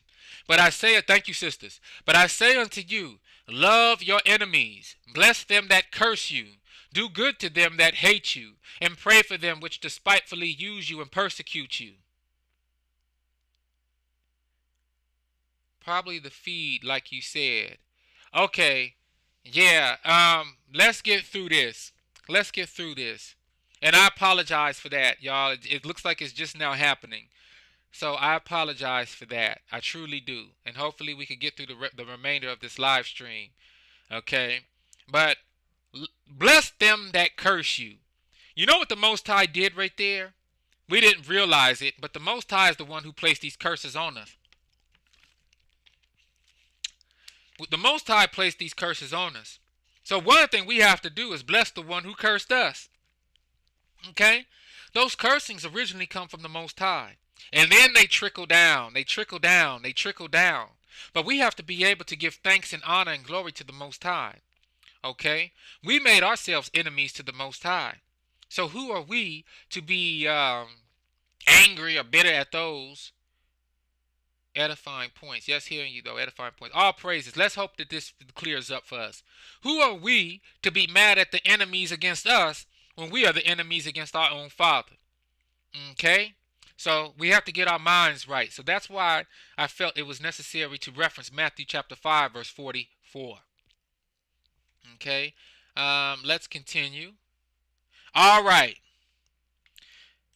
This is what we're going to do. We're going to bring out this scripture right here. And I'm going to close this picture down. And I'm going to take Moshe's depiction off. And this is just another confirmation on how we should kind of be seeing things right now. James chapter 2, verse 13 and 18. And y'all feel free to take screenshots, okay? Yes, you must show mercy to others. If you do not show mercy, then God will not show mercy to you when he judges you. But the one who shows mercy can stand without fear before the judge. My brothers and sisters, if a person claims to have faith but does nothing, that faith is worth nothing.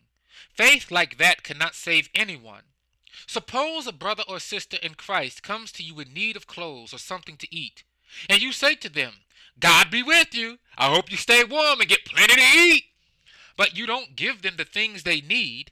If you don't help them, your words are worthless. It is the same with faith. If it is just faith and nothing more, if it doesn't do anything, it is dead. But someone might argue, some people have faith and others have good works. My answer would be that you can't show me your faith if you don't do anything, but I will show you my faith by the good I do. So even though we are the living children of the Most High, we were at one time enemies to the Most High. We must receive mercy and divine correction if we are to inherit the new kingdom. So we must be able and willing to extend to others, regardless of nation, that same divine mercy we hope to receive from on high. And this is super important, okay? If we want forgiveness, we have to be able to forgive, is the point. Yes, Queen Sister, forgiveness is key. So what we're going to do right now is we're going to read from the Good News Translation, Deuteronomy 32, and we're going to read the entire chapter now.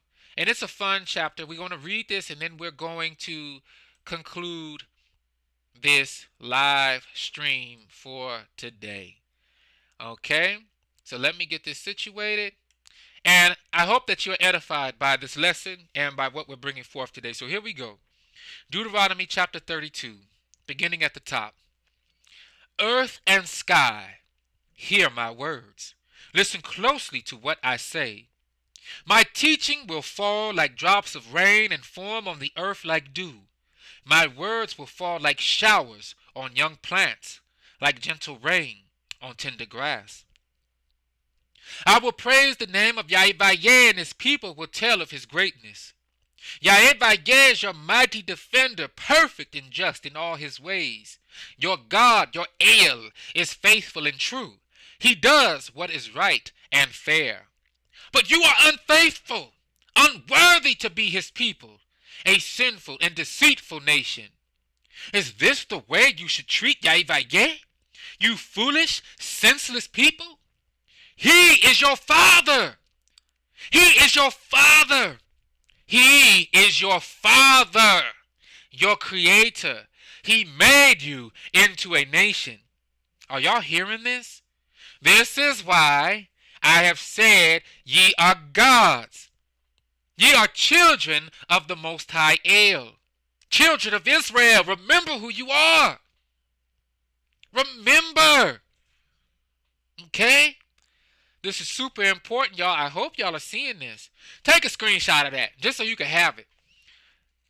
This is in the Good News Translation, just for your reference. You see that? Deuteronomy 32. Good News Translation.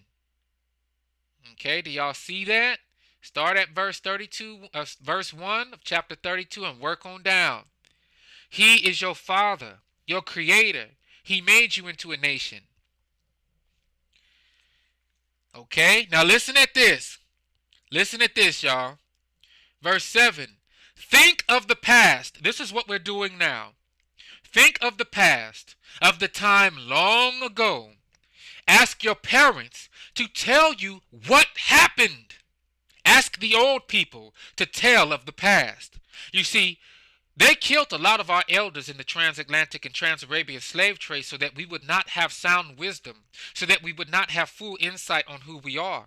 And the children, the babies born, were taken away from their natural estate and placed under that of the ones who captured us. Okay? This is why we have the last names that we have today, and we do not know the house of our people. But of course we're waking up now. Of course we're waking up now. But this is why. Because we are thinking of the past, of the time long ago. We're asking our parents to tell us what happened. We're telling you what happened now. We fell away from the Most High as living children of the El, of living children of the Almighty. And now we're in the places of our captivity. Now we have to wake up to who we are. We're like Simba in the oasis. Remember who you are, Simba. Remember. And come back. Come back and fight. Don't be no punk. Come back and fight. But you got to know what you're fighting for now. Don't fight for the hyenas. Don't go fight for them. Fight for the Most High. Don't fight against the Most High with the hyenas. Fight on behalf of the Most High. And you got to know who you are, though. So think of the past, of the time long ago. Ask your parents to tell you what happened. Ask the old people to tell of the past. Ooh, I love this. Check this out now. Listen at this carefully, y'all. I need you to listen at this carefully. The Most High assigned nations their lands. He determined where peoples should live. Okay? He assigned to each nation a heavenly being. But Jacob's descendants he chose for himself. Brother King John Kiri. Brother King John Kiri.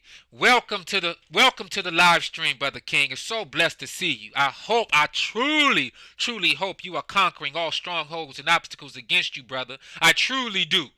I truly do. You are a mighty prophet and saint, young brother. And you have to remember that at all costs. Never fold, bruh. Never fold. Remember, I will not give up. I will not give in. I was born a champion. I was made to win.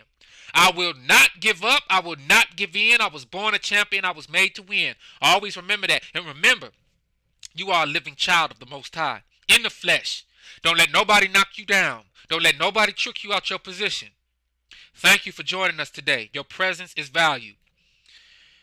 I need y'all to hear this. The Most High assigned nations their lands. He determined where peoples should live. So all the other nations, including us, he determined where we should live. And he assigned to each nation a heavenly being. Okay? I need y'all to fully understand something. The Elohim, the powers, the messengers, the gods, okay? Each nation had a divine or heavenly being placed over it. Okay? You're very welcome, Brother King. Each nation had a God placed over it. And the children of Israel received the highest on that council as their God and power. But we wanted to go be like the other nations and follow after the gods given to them. You see the problem? This is why the Most High El says, I'm a jealous El. I'm a jealous El, especially when it comes to my children. You're supposed to be looking at me. I'm your pappy. I'm the pappy. I's the pappy. That's the Most High saying. And we running around acting like he ain't the pappy. Okay?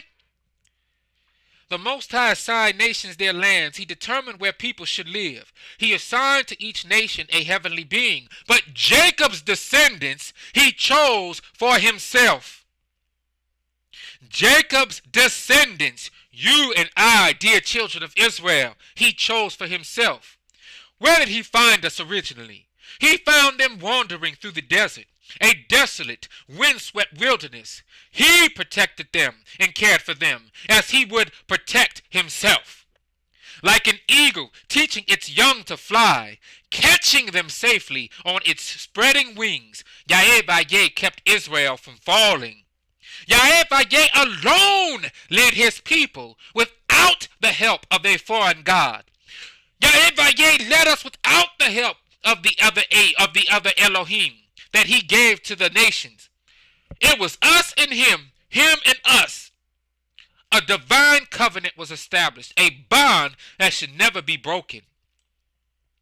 He let them rule the highlands, and they ate what grew in the fields. They found wild honey among the rocks. Their olive trees flourished in stony ground. Does that sound familiar? Those of you who have been thankfully streaming my album, Speaking True, listen to the song Highlands. This is where I got that scripture from. This is where I quoted that scripture from.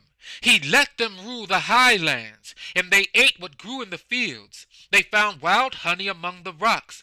Their olive trees flourished in stony ground. What a blessing indeed. Their cows and goats gave plenty of milk. They had the best sheep, goats, and cattle, the finest wheat, and the choicest wine. But what happened? What did our hard-headed, stiff-necked butts do?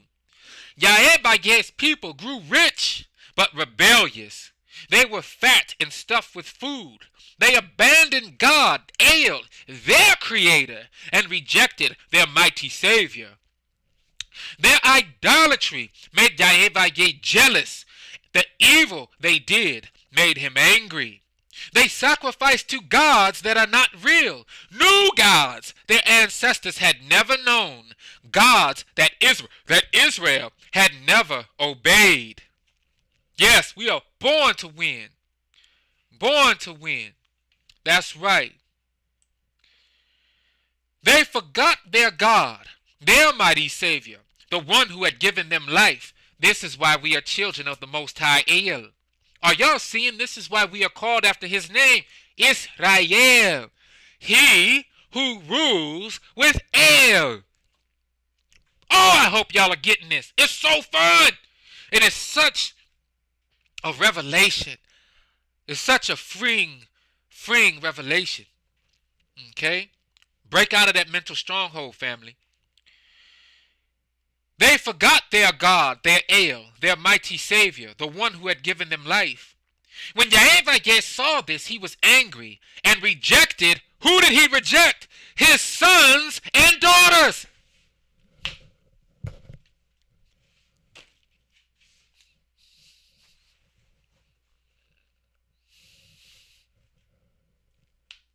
I look to my left, I look to my right, I look up to the sky, and I hope to see the light. Are y'all getting this? Who are you, Israel? Who are you really, so-called black man and black woman and black child? Who are you, so-called African American? Who are you, so-called Negro? Who are you?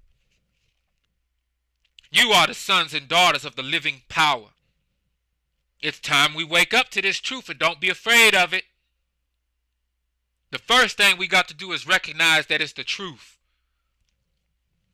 When Yahweh saw this, he was angry and rejected his sons and daughters. I will no longer help them, he said. Then I will see what happens to them, those stubborn, unfaithful people. With their idols, they have made me angry, jealous with their so-called gods, gods that are really not gods. So I will use a so-called nation to make them angry. I will make them jealous with a nation of fools. This is why we ask, man, how could them other nations rule over us? We the mightiest, we the strongest in the earth. We the inventors of the earth. We the ones who know language. We the ones who created arithmetic. We the ones who created all this writing. We the ones who created books and all of this. How could these other nations domineer and be over us? Mama Carolyn, what it do? Thank you for joining us today. How's all these people ruling over us? Because it ain't had nothing to do with their own power. It's our power, our Father, who put us into the position and gave the other nations power to rule over us for a short while until we got raised up the right way, until we wakened up. Okay? Until we wakened up. A so-called nation was going to be able to rule over us. Some Rudy Poos is ruling over us, and that should make us angry. I'm a 6'6" brother. I'm strong. I ain't supposed to be over here being ruled by nobody except for the Most High. And yet, here I am in the place of my captivity. Ain't that crazy? How they got rule over us? It's supernatural. Say it with me. It's supernatural. And as soon as we realize this thing is supernatural and that we spiritual beings having a human experience, guess what? You're going to wake up. I'm not going to be surprised if one of the brothers and sisters on here, they message me on this live stream and say, brother, I started walking on water, brother. Brother, we was at the event yesterday. We ran out of wine and I turned it into a barrel of wine. The water, everything flowing. There's wine everywhere, brother. How did I do it? Because you woke up. You woke up. Okay? All praises. So with their idols, they have made me angry. Jealous with their so-called gods. Gods that are not really gods. So I will use a so-called nation to make them angry. I will make them jealous with a nation of fools. My anger will flame up like fire and burn everything on earth. It will reach to the world below, that shale, and consume the roots of the mountains. Okay? Let's get it. We not done. Let's get it. I will bring on them endless disasters. Now this one hurts me to have to read this, y'all. I'm not gonna front. Every time I read this, I just get to shaking a little bit. I'm like, whoo, whoo. I will bring on them endless disasters and use all my arrows against them. They will die from hunger and fever. They will die from terrible diseases. I will send animals to attack them and poisonous snakes to bite them. But we know Psalm 91 tells us that when we wake back up and we get right, we'll be able to trample on them snakes and serpents. We won't stub our toe up against even a stone. The angels will watch over us and be encamped around us. So that's why I hope we at right now, family. I hope we're giving thanks, family. I hope we're able to see our downfall and our eventual rise back up, family. I truly do. War will bring death in the streets. Terrors will strike in the homes. Young men and young women will die. Neither babies nor old will be spared. And we saw all of this in our captivity. We saw all of this when we were put on them slave ships and them cargo slave ships. Now listen. This is mercy and grace that you finna hear. This is called mercy and grace. In spite of all those things, what you finna hear is called mercy and grace. Verse 26. I would have destroyed them completely so that no one would remember them. Remember how we talked about how we could have been extincted? We could have been totally wiped out and wiped off the face of this earth. But guess what happened? I would have destroyed them completely so that no one would remember them. But I could not let their enemies boast that they had defeated my people when it was I myself who had crushed them. Y'all, if you just read this one chapter, chapter 32 of Deuteronomy, I kid you not, and you know that you're a child of Israel, at this point, there's literally nothing that should not make sense to you in the scriptures beyond this point. Like, this should be a prerequisite. Know that you are a child of Israel. Read the blessings and the curses of Deuteronomy 28. Then go straight into the book of Deuteronomy chapter 32. Just go straight in. And you're going to see, whoa. So you mean to tell me I'm a living child of the Most High in the flesh? We are the true sons and daughters of the Most High. This is why the other nations hate us. All the other nations was given an inheritance, giving as an inheritance to the other gods. It's the other gods that we went off and started serving instead of our true power. That's why we're in the place that we're in now. All we have to do is repent, turn back to the Most High, and we'll be gathered up again and placed back in our lands and healed. Oh! I guess it's easier said than done, because we still here. We still here, obviously. But guess what? We still have mercy and grace extended to us, because the Most High tell us, I would have destroyed them completely, so that no one would remember them. Oh, praises to the Most High for keeping us here, so that we could have this day of grace and mercy be received upon us. But I could not let their enemies boast. Because see, if we would have been destroyed completely, you think them folks over there in them nations would have been giving all the glory to the Most High? No, they would have been just like them brothers and sisters in the conscious community, making everybody think it was all their recognizance of their own power, their own wisdom. Nuh-uh. The Most High ain't finna give them other nations that power. The Most High not finna give the other nations the ability to celebrate our downfall. You see how they do right now. I just seen a music video that I didn't even want to see of some Vietnamese people running around trying to rap, excuse my language, but that's what they was sounding like to me. Okay? Getting all these views and wearing our clothes, how we wear, just bouncing around looking like straight fools. And it was celebrated. Okay? It was absolutely celebrated. I was like, what is they putting on my feed right now? Okay? The other nations don't care about us. They want to be us, but don't want to be us. Okay? They want the rhythm, but they don't want the blues. Okay? I hope y'all hearing what's coming on. So, the enemies, our enemies, would boast that they had defeated my people when it was I myself who had crushed them. All praises to the Most High. I prefer the Most High's crushing. Remember when David took that census and got tricked by the devil? Y'all remember that? And David took the census of the children of Israel against the wishes of the Most High. And then the Most High had to punish David. And David was given two choices. Either I can let your enemies come in and whoop your butts, or I myself can put my hands on you and make you suffer that way. What did David choose? He was like, no, If you let our enemies come in, they ain't gonna know when to let up. They gonna try to utterly destroy us. Most High, please forgive me. I know that this is going to really, really not be good, but I would prefer you the one who whipped us. Rhythm, no blues. All praises to the Most High. And I ain't even got the rhythm part down right. Okay? So listen, David made a choice. And on behalf of the kingdom of Israel, he said, oh, please just you handle us. Don't put us into the hand of the nations, of our enemies, because they'll mess us over. So it's the Most High who has always had his hand on us in spite of our oppressive, in spite of the curses that we've been oppressed under. Israel, verse 28. Israel is a nation without sense. Sound like us, don't it? We know it all and don't know nothing. Israel is a nation without sense. They have no wisdom at all.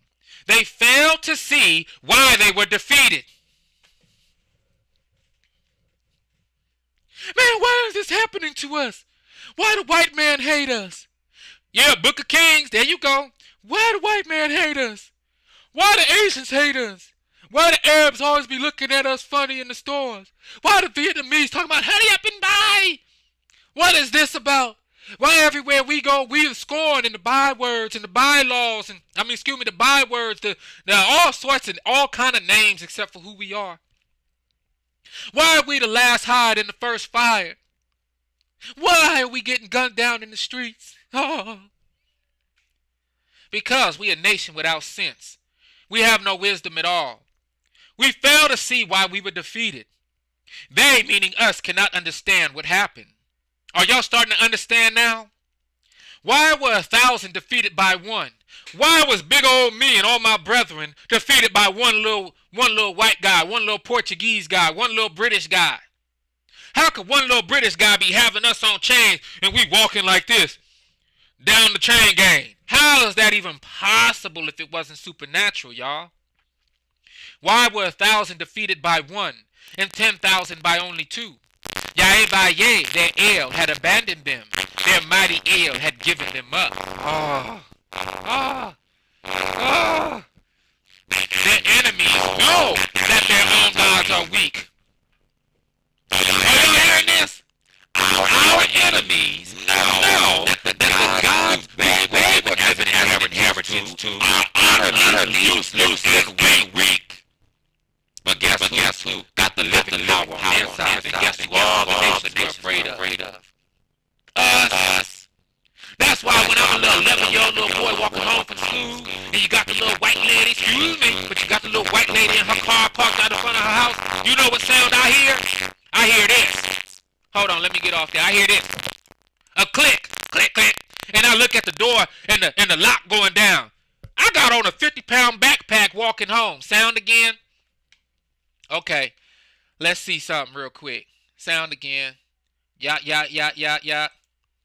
All right, get up off of it. Get up off it. Let's get back to it. Let me know if everything is coming through well. Thank you for the heads up.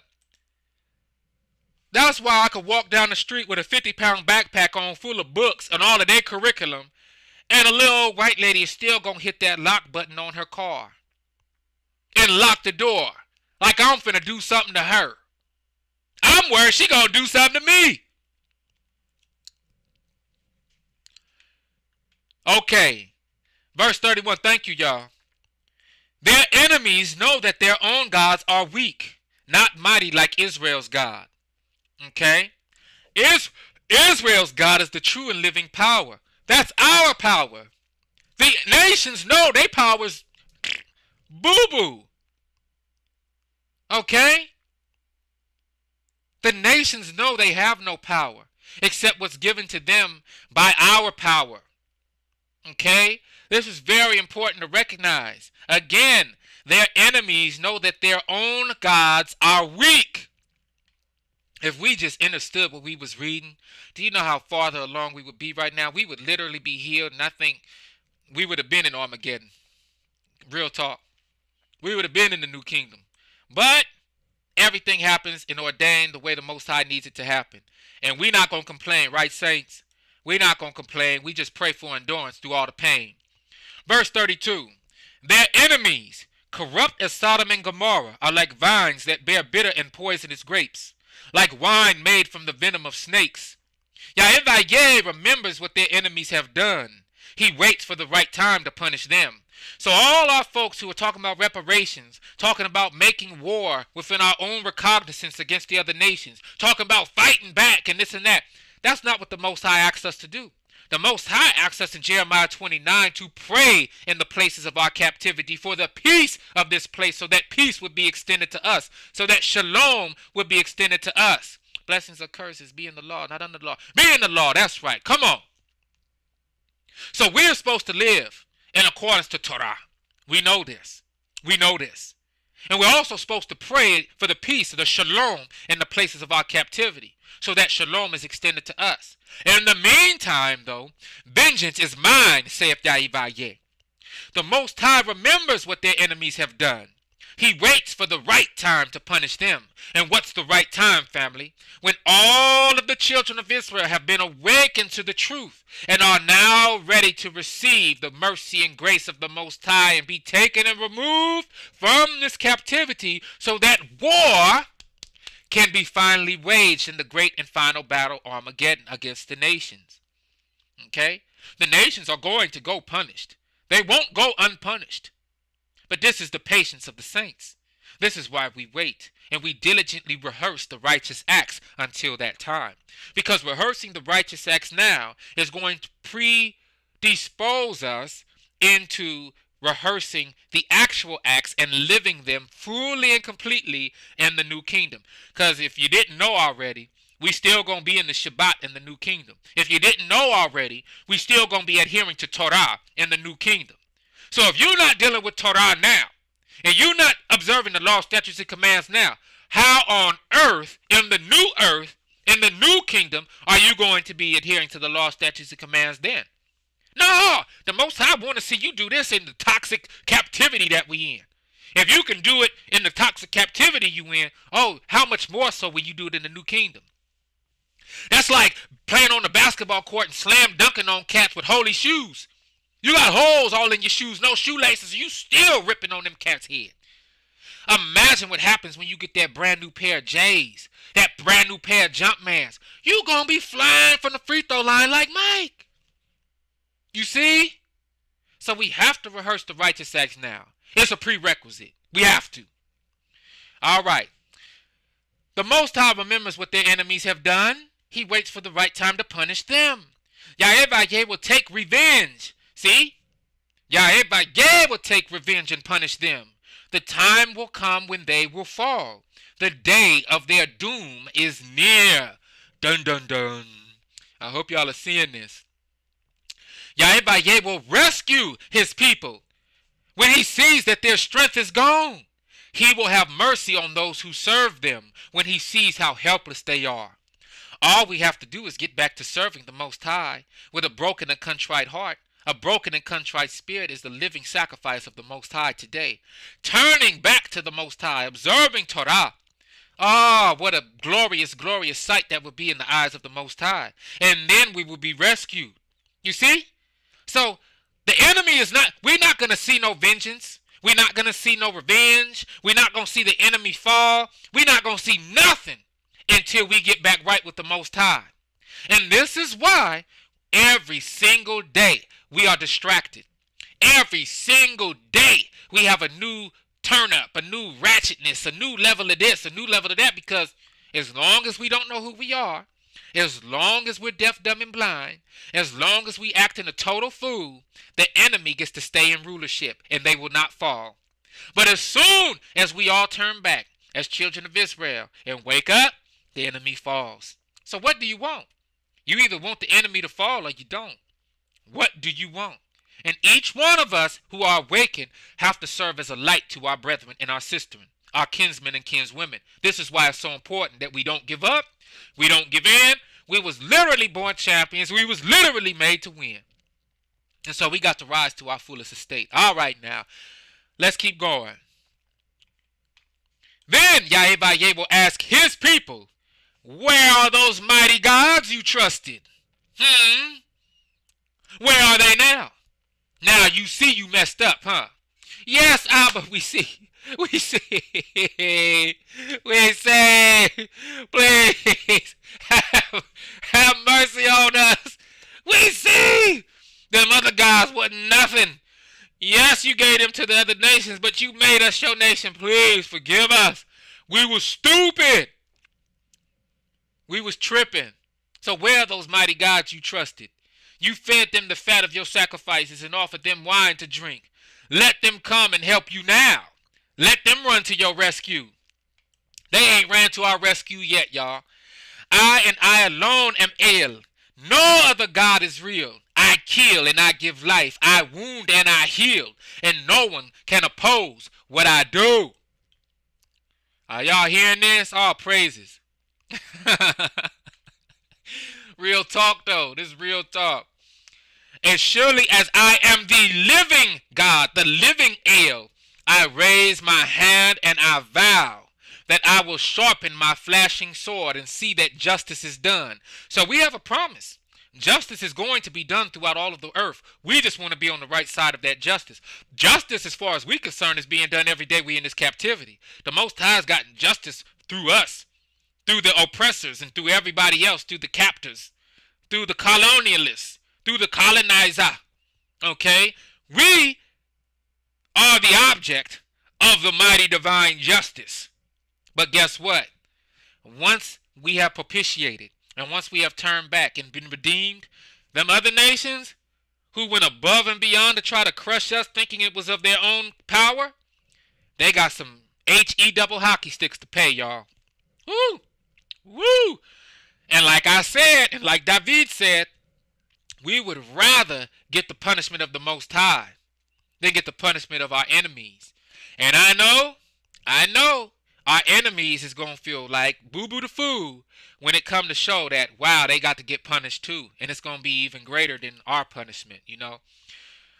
They have inherited the lies of their fathers, and it's very unfortunate, but it's all going to work out. It's all going to work out. Okay? As surely as I am the living El, I raise my hand and I vow that I will sharpen my flashing sword and see that justice is done. I will take revenge on my enemies and punish those who hate me. My arrows will drip with their blood, and my sword will kill all who oppose me. I will spare no one who fights against me. Even the wounded and prisoners will die. So, this is Joel chapter 3, prophecy. It's coming soon. This is what Armageddon is all about, y'all. The nations taking war against the Most High finally on that final day, and against the saints and prophets. And their blood is going to have to drip. Their blood is going to have to be spilled. I will spare no one who fights against me. Okay? All of the revenge will be taken on the enemies who hate the Most High. So remember when we read in Psalm 83 that they have taken crafty counsel against the Most High? Yeah, they've taken crafty counsel, y'all. And that crafty counsel comes with a price, because they have taken crafty counsel in covenant with Satan, with Hashatan. So as Satan goes and as Satan is destroyed, so will all these others who have been in league with him. Okay? This is one of the promises that I really like, though.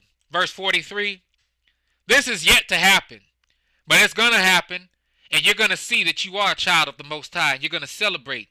Nations, you must praise Yahweh's people. Woo!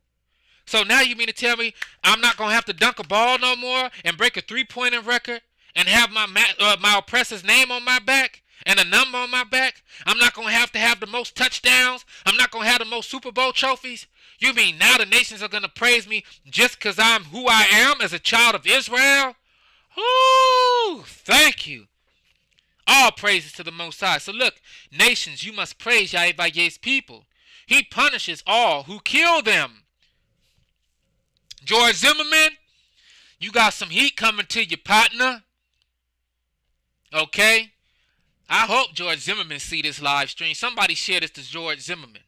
I truly hope he sees it, because he got some heat coming to him. Killing that little boy in cold blood like that. We not forgetting about Trayvon Martin. All them people who killed Sister Sandra Bland, we not forgetting about you, sis. Brother Eric Gardner. Sister Ayanna Jones. Oh, sweet little Ayanna Jones, that little baby girl. Oh, we remember you. What was his name? Joseph something. And them DAs and all them judges who laughed at her being killed. Laughed at her mama and her grandmama when they cried on that stand. Oh yeah, we not forgetting Oscar Grant. We not forgetting Mario Romero. We not forgetting Willie McCoy. No. We not forgetting none of y'all. No, it's not happening. Philando Castile. We not forgetting y'all, bruh. Sis, we not forgetting, and the Most High not either. Okay? Nations, you must praise Yahweh's people. He punishes all who kill them. He takes revenge on his enemies and forgives the sins of his people. And forgives the sins of his people. So, if y'all want some repentance, if y'all want to be forgiven, all of our people, all, that's right, emphasis on all and emphasis on people. Okay, and remember, that's right. So verse 44, Moshe and Yeshua, son of Nun, recited this song so that the people of Israel could hear it. Yes, the answer is right here why this is happening, the so-called black people. No denying this. All praises indeed. So listen, y'all. That's the presentation for the day. You know what we're going to do? Let's all give thanks to the Most High for sure. By Shema Mashiach Yahweh. And what we're going to do is, you know me and my salutation. I pray that all of you stay vigilant, that all of you stay blessed. Okay, I'm going to ask that you like this live stream. If you're moved to share it, please do. Leave some comments because you know that helps in the algorithm. And you know I'm one of the rare YouTubers who actually respond and have dialogue in the comment section with the family. So y'all go ahead on and help me out in that regard. I appreciate and truly love everyone to life who has joined this live stream today from the four corners. We here in the building in full effect. For those of y'all who missed the opening of the live stream, this your brother True Jew, your Ak True Jew, tapping in with you the only way I know how. Raw, real, and uncut. You know I love you to life always. Most High Mama, Papa willing, I'll be back with another one. And before we sign out today, we are going to play my brand new single. It's called I'm Here, September. And it's a song about not giving up, not giving in, and also realizing that we need to move away from pastors and preachers who want to tickle our ear and want to tell us what we want to hear instead of what we need to hear. So I hope y'all enjoy the song. After the song, we'll sign out. I love y'all to life always. Here we go.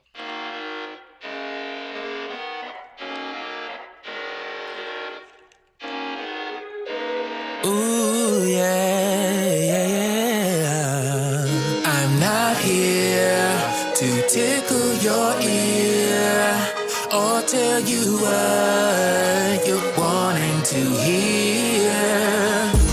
I'm here to correctly steer you are closer to Yahweh in you revere. I know that sometimes it gets hard, but you were blessed right from the start. That's how you've made it so far. So give your thanks with all your heart. All the way to September, even to November, all the way through December. Oh yeah. I'm not here to tickle your ear or tell you what you're wanting to hear. I'm here to correctly steer you are closer to Yahweh in you revere. Look around, what do you see? A whole flock that's full of lost sheep. Dry bones, they all asleep. It's time to wake up and to change how you think. All the way to September, even to November, all the way through December.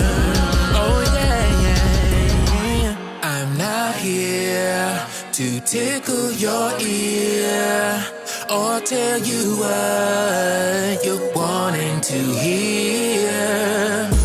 I'm here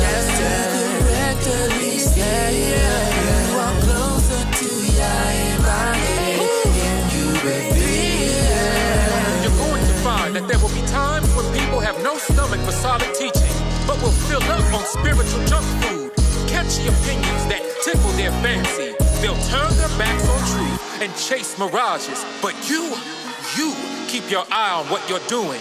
Accept the hard times along with the good.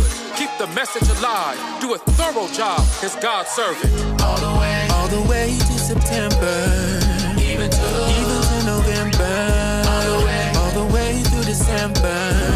Oh yeah, yeah. And let us not be weary in well-doing, for in due season we shall reap if we faint not. So keep going. All the way to September, even to November, all the way through December. Oh yeah, yeah. I'm not here to tickle your ear or tell you what you're wanting to hear. I'm here to correct the least. You are closer to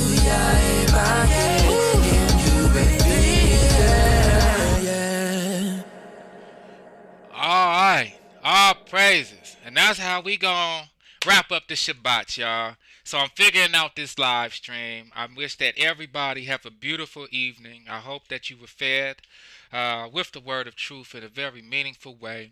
I love y'all to life. Thank you for joining me. Thank you for being my family. Thank you for rocking with me. You all stay in my prayers. And until next time, Shabbat Shalom. Shabbat Shalom. It's your brother True Jew signing out. Gone.